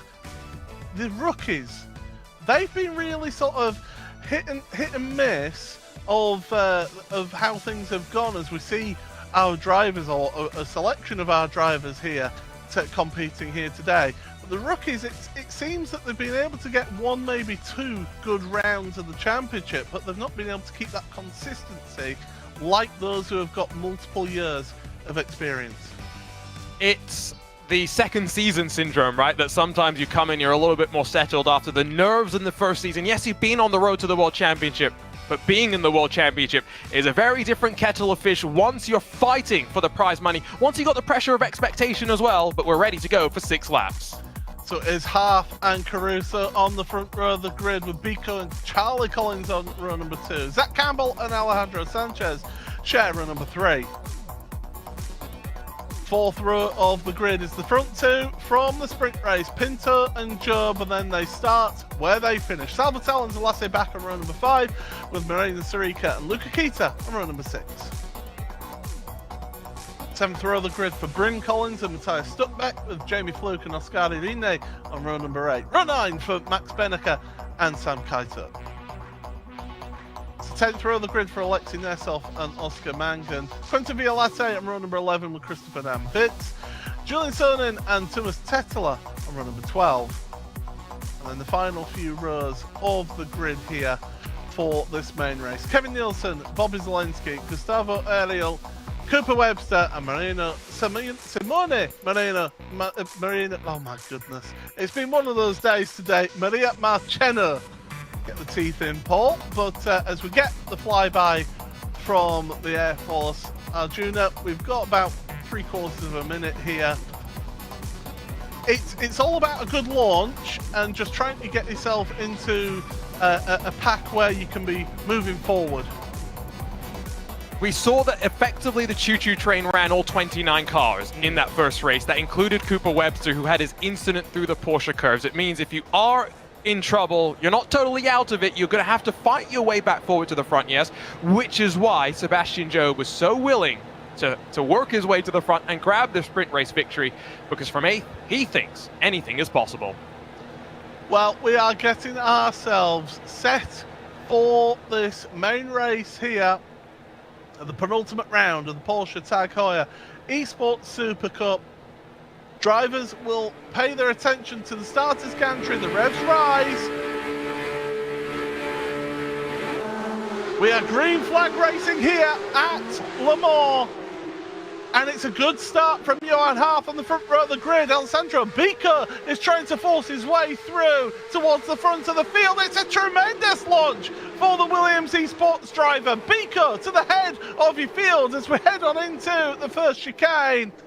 As they go through 2x2, even 3 wide a little bit further back. But out of turn number 1, and we've got carnage, and it's Bryn Collins has been turned, and there's all sorts of cars around. Kiter, Nessoff, they're off. Well, second place now is Johan Harf, who's, wow, look at the gap that Bico has got. We've got a car off behind there. Is that Pinto? I think it is. Well held from Pinto to hold on to that one, to keep it off of the wall there. But my goodness, Arjuna, the opening of this race has seen carnage and chaos. Yeah, that was a close moment for our defending champion, who slides down to 14th, but at least stays on the track after not just Sam Koiter, but Alexei Nessoff, 2 of the Urano Esports cars, directly headed back to pit lane. What a start from Alessandro Bico, who is showing that second season syndrome might be a real thing. He breaks away at the front, no real battle inside of the top 10. You go behind them to where there's a couple of side-by-side moments, the likes of Sarika, Rene, Stuckback, Pinto, all getting involved in plenty of fighting. If you're Caruso, you're happy with 3rd place right now because you're ahead of your championship contenders. Job up to 6th place through all of that action, but Bico has got a 2nd clear, but he's giving all these drivers a nice slipstream. They won't get right up to his tail out down the Mulsanne straight, but certainly they will slowly be reeling him in with that slipstream down these high-speed sections. It's half second ahead of Caruso, who's looking to try and get past Harf, but we'll have a look at what happened at the start there, Arjuna, because it was chaos out of the chicane. So driver just trying to avoid getting to the inside and potentially cutting the curve, but Bryn Collins just loses it on power down, and one Urano Esports car spun in sympathy. The other one was pinched on the outside and couldn't really do much. Here's what happened though to Pinto as he just tried to send it around the outside, as not sure which Coanda car that it was. Might have been Zach Campbell or Charlie Collins. Got very, very sideways, just about hung on to it, and Pinto's the one that bore the brunt of being shoved off to the grass. As we go back to live pictures then, it is the race for 2nd place between Harf and Caruso. You got Charlie Collins there as well, spoiling for a race here. And Alejandro Sanchez, he's loitering with intent. Sebastian Jobe, our sprint race winner, not that far behind either, with Salva Talent and Zach Campbell getting dragged along. And as we saw in race number 1, there is a long queue of cars, top 20 all together, all covered by about 7, maybe 8 seconds, those top 20. So that's just showing how close this field is out there right now. But Bico, great launch from the start there and made the most of it. Harf now just settling in, slowly reeling in Bico. This is a long race now, 6 laps, double the length of race number 1. But Arjuna, if you're Caruso, really, you just want to be scoring some good points here. You don't necessarily have to push for a win. And that's what we've seen from him over the course of the season, right, is the fact that, yes, he's been quick in qualifying, 2 pole positions. Yes, he's grabbed race victories here and there, but it's just the fact that he's been consistently up in the front, being able to stay out of trouble as well, which in a series like this is very difficult to do. It's been a very smooth season overall. Yes, the Nordschleife was maybe not too kind to our championship leader, but you're right, scoring points will be good. Do you want to speculate on something, Paul? Sebastian Job was saying that he's done something to his setup to make it better in the corners, maybe a little less good in a straight line. Just wondering if that's the suspension and how it's gripping the ground, because a lot of the time if you want to be fast in a straight line, you want a stiffer platform as possible, so you're not disturbing the aero platform of the car at speed. If you take out a little bit of that, you make it a bit softer, yes, you'll slow the car down in a straight line, might be a bit more compliant through the corners and be willing to work with you. Just something that I'm thinking about. Yeah, I mean, I was sort of just sat here wondering what sort of he's done to his setup. Thomas Tetteler and Gustavo Ariel then, 16th and 17th places. Not the best of opening races for them, but here in the second race they're doing a little bit better. 8 places gained by Tetteler, 10 places gained by Ariel. Remember, it's the top 25 who score points in this race here today, so in the second race of the day, should I say. So they're on for some points. Christopher Dan Bitts has just taken a tour back to pit road. So something's happened to Dan Bitts. It's not been his season at all after returning to the championship after missing for at least a year. But yeah, it's not been a good season for Christopher. But he's been helping a very young team, hasn't he? He's really been helping that Fire Simsport team in the series. Yeah, but unfortunately, it seems like all 4 of them will be knocked back a rung, sitting outside the top 15 in points. Lasserbach was the one that I thought maybe had the most potential out of the rookie class in the Fire Simsport camp to show some speed. Spa was good to him, but outside of a good run at the Hockenheim ring, he's been subjected to the more brutal side of the series on occasion. For Fire, it's going to be interesting to see how they fare as well in terms of next week and how aggressive they choose to fight if it's only Lasserbach in contention. Here's a look at the points again, though, with Caruso sitting up in third. Like he was saying, just accumulating points, he'd be 70 clear of Joe. And remember, for a race weekend, it is a maximum of 85 points that you can accumulate. That's if you get pole position, if you get a sprint race win, and you get a main race win. Johan Haaf to the outside as we head towards Indianapolis. Jordan Caruso, he thought about it, but then backed out and decided better of it. Sanchez to the inside of Charlie Collins as well. So those two together in towards Arnaud's. Just a little bit of a touch there between Charlie Collins and Sanchez, and that compromises Sanchez. Gives this chance for Sebastian Job into the Porsche curves. I'm interested how many drivers seem to think Arnaud is a passing opportunity, because Zach Campbell got past Sal Vitalens there. Maybe it's just the slowest point on the track, and it's where you can be the most aggressive. Job trying to jink to the inside of Sanchez, who was having none of it, and holds the spot in towards the Porsche curves. But Job's going to try and set him up on exit to get it done before we finish this lap up. I've seen aggressive defensive moves. That is about as far as you can get away with. Sanchez compromised mid-corner through the latter part of the Porsche curves, but Arjuna, how many times have we seen an aggressive move like that backfire and then ended up that driver defending, turning himself off the front of the car he was trying to block? I think it's a move that you only throw if you actually trust the car behind to get the message, which is not now, let's hold station and try and close a little bit up to those cars in front, because there's still plenty of racing to go. Job and Sanchez, after last week's miscommunication, Alejandro Sanchez making that mistake that tangled both Moreno Sorica and Sebastian Job, that's not necessarily a move I would have, given advice that was worth throwing, but he was definitely willing to throw it. There you see the two leaders of Haaf and Beaker at the front. Of course, Johan Haaf, he's been one that's not had many victories in the series. In fact, when I look at my stats, he hasn't had any victories in the series. So he is somebody who you feel he's been one of those drivers who's been around, not every season, but he's been around the championship a long time. It's one of those that really owes us a race win here.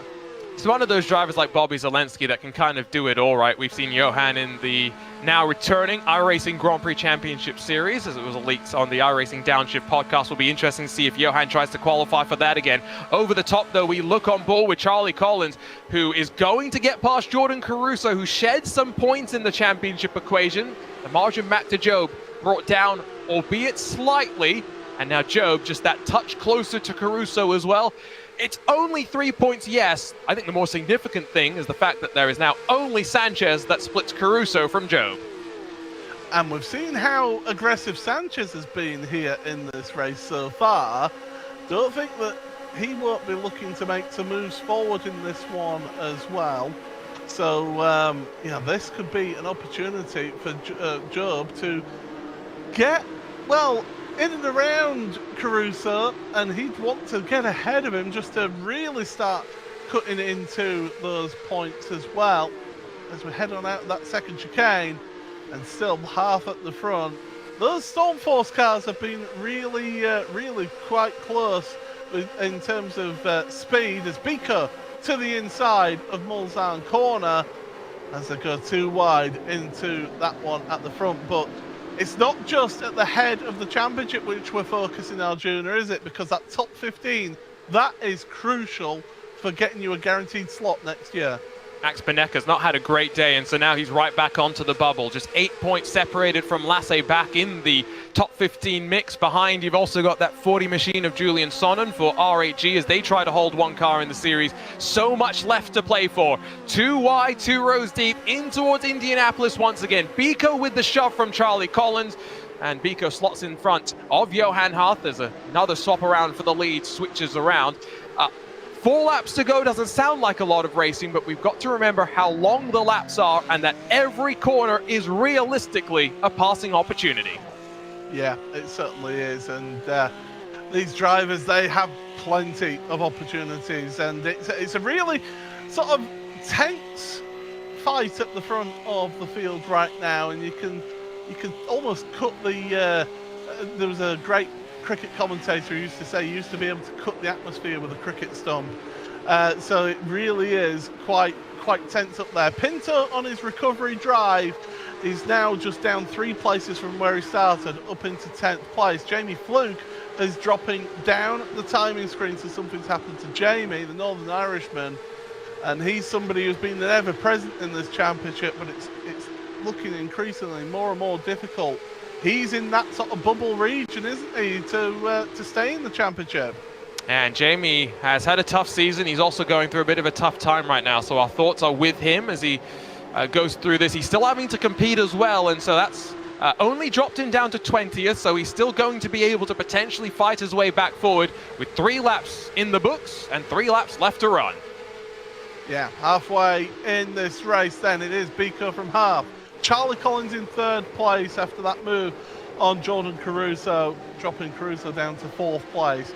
Alejandro Sanchez in 5th ahead of our sprint race winner Sebastian Job in 6th. Zach Campbell 7th ahead of Salva Tellens. Luca Kita and Diogo Pinto rounding out the top 10. And Kevin Nielsen, well, he's been racing and scrambling to get 11th place off of Marina Sarica.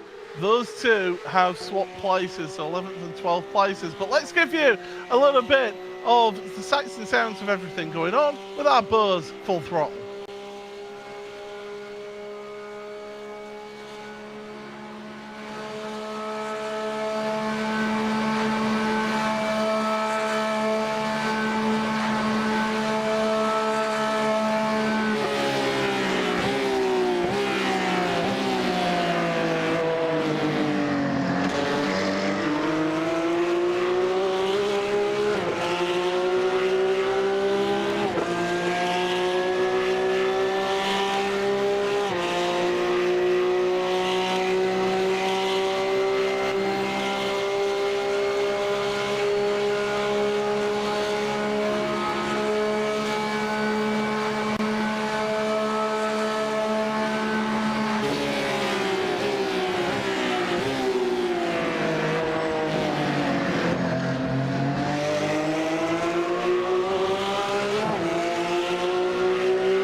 Well, it is a Jordan Caruso sandwich there between the two Stormforce cars. Caruso's trying to move himself forward. Sanchez is as well, and Sebastian Job is getting himself involved in this little tussle. Oh, it's a wide line there from Sanchez. Zach Campbell trying to take advantage of all of that happening in front as well. But Arjuna, the guys at the front here are just starting to sort of position themselves, aren't they? Trying to get themselves in the right place at the right time. So Job trying to really V it off the corner and get onto the power nice and early. Once again, though, he's going to be slightly blocked by Sanchez, who fades him to the outside, knowing it's going to take a bit of bravery to really make this one stick. I think Charlie Collins might be fighting with Alessandro Pico as well. In fact, has gotten through for the time being. You do get the sense, though, that they're all jockeying now. We've got some separation. 10 cars splitting away from those behind. Salva Talons with a major send in towards Arnage. That's going to check up those at the very back of this gaggle. Everyone's going for everything now.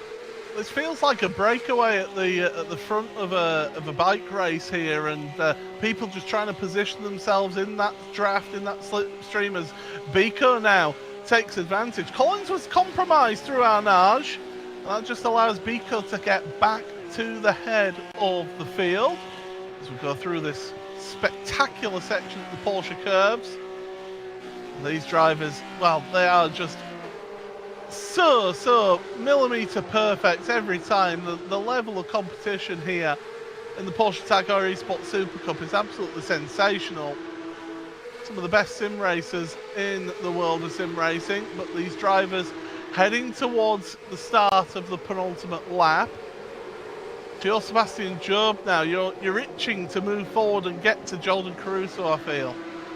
I think so. Still just one car splits them, but for Job, he wants to make sure that there is as much of a chance as possible that in the final round at Monza, which is equally, maybe more chaotic in some ways than the Circuit de la Sarthe because of how many heavier braking zones that you have. Don't forget iRacing.com/PEST to learn more about the series, the standings, how to become a driver with the Road to World Championships not far away from beginning once again. Monza's with all of those slow chicanes, you do tend to see action, not just on lap one, but over the course of the race. And so I wonder if, for Job, the target is, let's just get as close to Caruso as possible, try and win as much as possible, and hope that in Altus land, things go a little bit awry.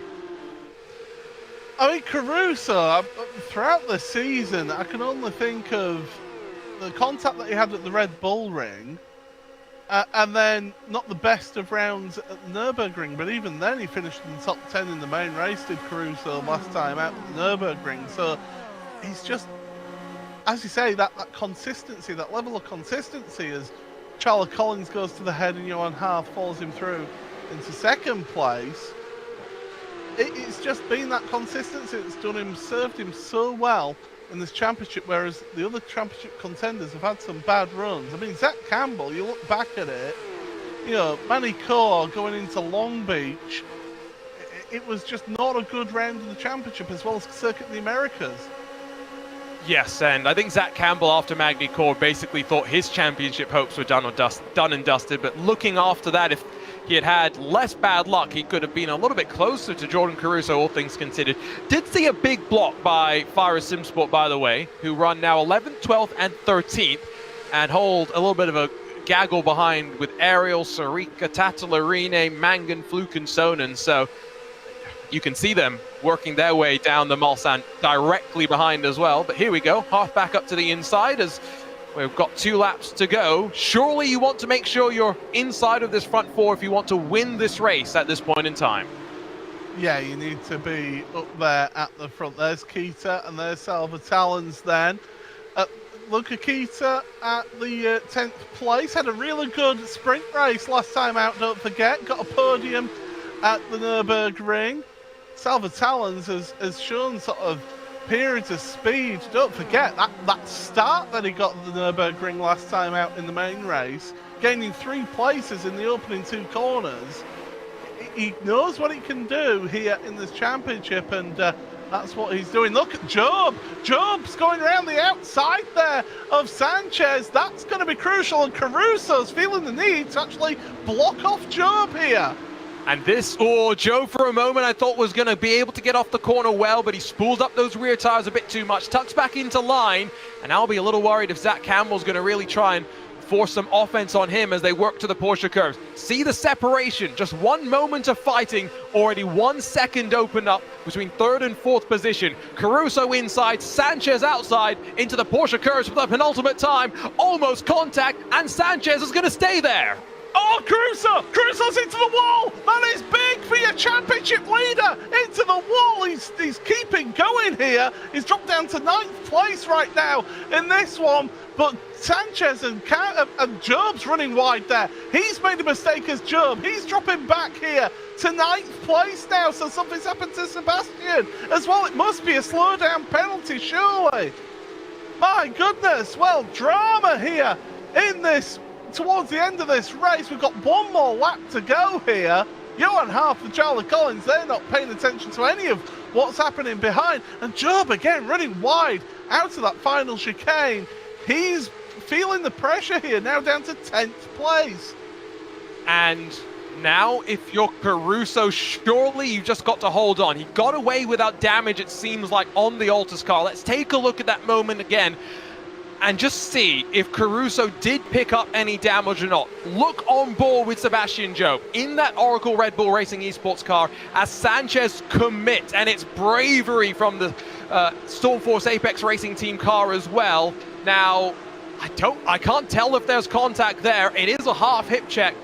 Caruso does end up in the wall.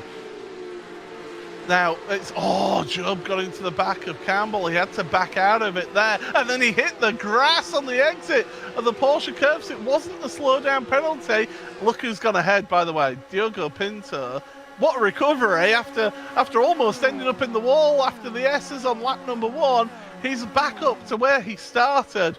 But at the front, it's 3 drivers. Johan Harf, Charlie Collins, and Alessandro Bica all duking it out for the race win. There is your live championship standings as things stand right now. 62 points will be the gap between Caruso and Zach Campbell, because Sebastian Job will be 65 points behind now. All 3 of those within a perfect race win, race weekend. So the championship is still on here, but the race win is still on here for Charlie Collins, Johan Harf, and Alessandro Bica. And for Johan Harf, the potential for his very first victory in the series. You were saying that he owes us one.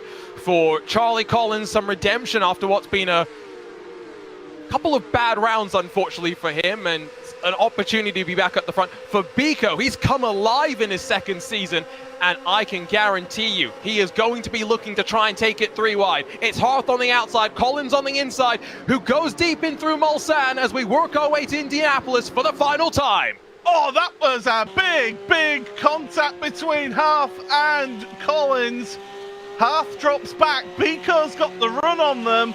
Here comes Sanchez as well, and Alejandro Sanchez trying to get involved in all of this. Half to the outside, headed in towards Indianapolis. We're 3 wide. Well, this only ends one way, in my opinion, but we'll see how these drivers go. A little bit of a squeeze. Halves to the front. Sanchez up into 2nd place. Incredible teamwork from the Stormforce outfit. Great stuff between the 2. And it was the bump that actually enabled Harth to get clear, and Sanchez was then followed through. As Collins boxes out Bico slightly, can Kawanda try and do the same now as they try and get up, not to the lead, but only to 3rd and 4th. Harth is clear into the Porsche curves. Harth, an aggressive but quick driver. He knows what it takes to compete at the highest level here in sim racing.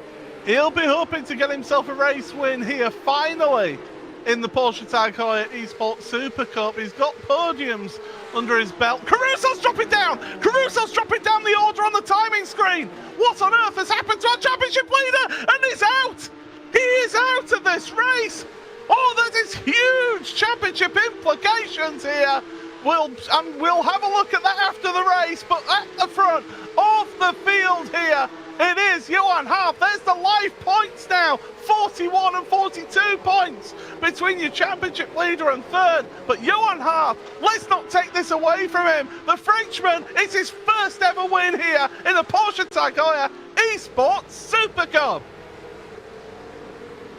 Wow, what a dramatic finish to the race. 8th place for Sebastian Job in the end for him. Zach Campbell 5th. The 2 championship contenders with Caruso. Caruso, I don't think is moving at all. I don't think he's able to move. I think he's going to... That's massive.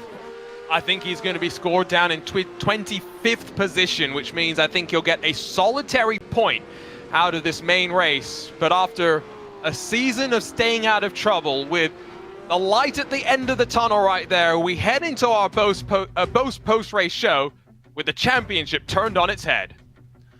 Wow.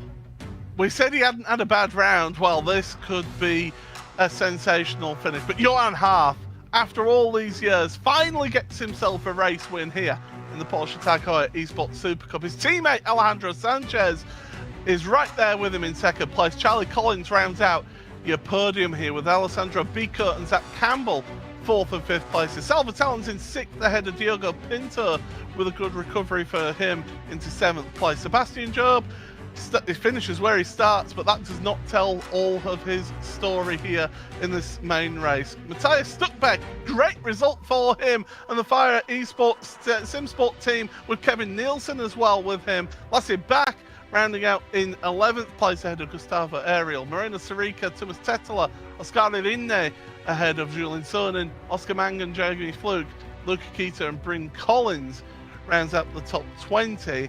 Now Bobby Zelensky is still yet to cross the line, by the way, so this is provisional at the moment, as these points will always be provisional. Beneka is in 21st right now, as we look at how things stand right now and look at those championship points, Arjuna. 37 and 38 points difference. Sanchez is suddenly in with a shout of the championship still. It's still Caruso's to lose. This is, again, provisional as well, because race control will take their look through what's been a tumultuous round at the Circuit de la Sarthe. But ultimately, Job, Campbell, Sanchez back in the hunt, heading to Monza. Well, let's take a look. Let's try and unpackage everything that happened there at the end here. So this is going to be Sebastian Job and Luca Kita.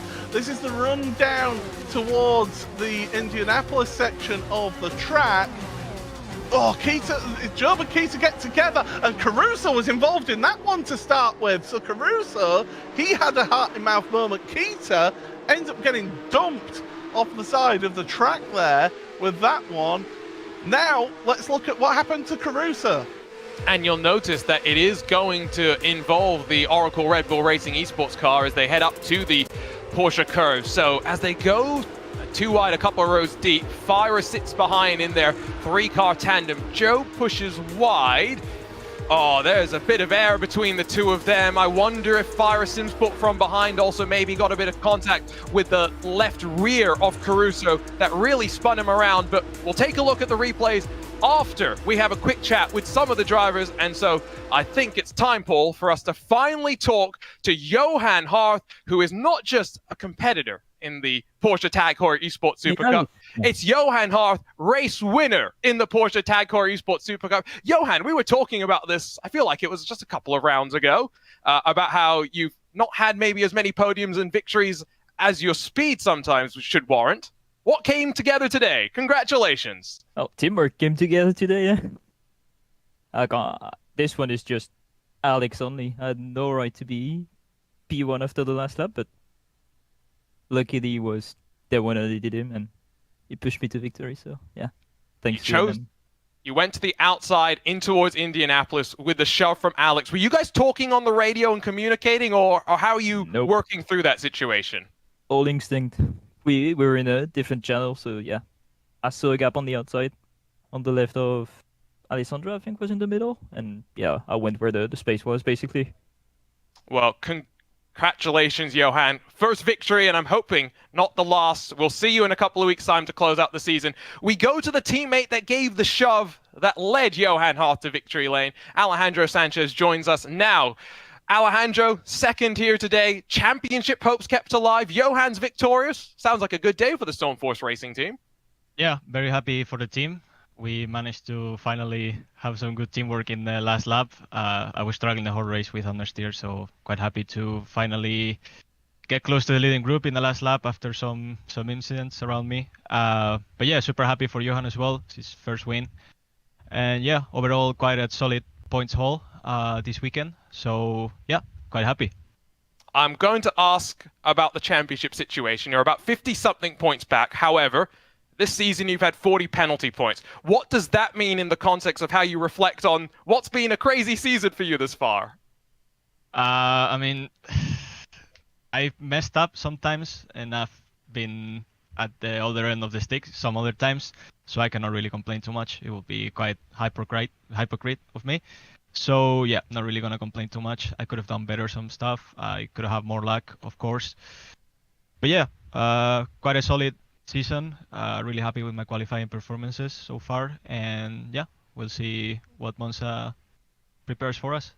Love the honesty, Alejandro. We'll see you at Monza. Can't wait to see how the season ends up shaking up. One final interview before we wrap things up, though, and from the Stoneforce Racing team, we go to another team that works quite well together today. Charlie Collins and Zach Campbell were able to link up with one another and slightly push their way towards the front. And Charlie, after what was a disappointing round at the Nordschleife, you were able to put that in the past and get a podium here today. Yeah, it feels like ages since I've been able to speak to you guys. So yeah, how's things? Yeah, I was pretty happy with that. I think kind of coming to that last lap, I thought I was in a good position to go for the win, but just didn't play out. I think I maybe was a bit over aggressive. Yeah, it just didn't work out in my favor. Give us a little bit of a preview heading into Monza, because with Jordan's incident on the final lap, championship's wide open. Zach's got a chance. Seb's got a chance. What should we expect at the Temple of Speed? Drama. I mean, look, it's going to be a fun round. I mean, for me, I think it's also a bit more fun. I think, like you saw today, when I was behind Jordan, I was kind of being a bit aggressive because I knew he has to yield in those kind of situations where it's really close. So I think you'll see a lot of drama, you know, and for me, I'm looking forward to it, to be honest. At least no pressure. You get to sign out the season in your own terms. Congratulations, Charlie, on the podium. We'll see you over at Monza. Cheers, guys. Always good to have a chat with the drivers, Paul, but Circuit de la Sarthe treated us well. Just one more race this season. Well, let's just have a look then at that instant that could decide a championship. Let's be honest here. It's into the Porsche curves. I mean, you've got to be brave to try and make a move in there. Job is more desperate, and the question is, was the contact from behind from Caruso, or was it just that? Because we've got to remember, these drivers, they're racing across the world on the internet here, so there is always going to be an element of what's known as netcode there, so potentially we'll have to wait and see what the series officials have to say about that. But one thing we do know is that in 2 weeks' time we head to our championship finale at the Autodromo Nacional Monza, one of my favourite tracks in the whole world. And Arjuna, we've seen plenty of championships decided here at the Cathedral of Speed, as I like to call it. You call it a temple. Either way, it's such a historic venue. I think technically it is dubbed the Temple of Speed, but it's a place where, like I said, with the heavy braking zones that we get, we know there's lap one drama. That's par for the course at Monza. It's after that we expect them to hopefully play things out a bit smarter. Charlie Collins brought up something really interesting. He's not too worried about any championship hopes. He knows that Jordan Caruso's got to be that little bit more mindful. Knowing what we've had here at the end of this race, with potentially the fact that Caruso being in Australia contributed to that incident, how does that affect his mindset with a championship, a world championship on the line? It'd be gutting for him to lose it in the final round, but you'll have to join us in 2 weeks' time to see who it is that takes the championship here. What an exciting way to finish this championship. Make sure you join us on the 3rd of June at Monza for the Porsche Tag Heuer Esports Supercup. But from everybody here, it's goodbye for now.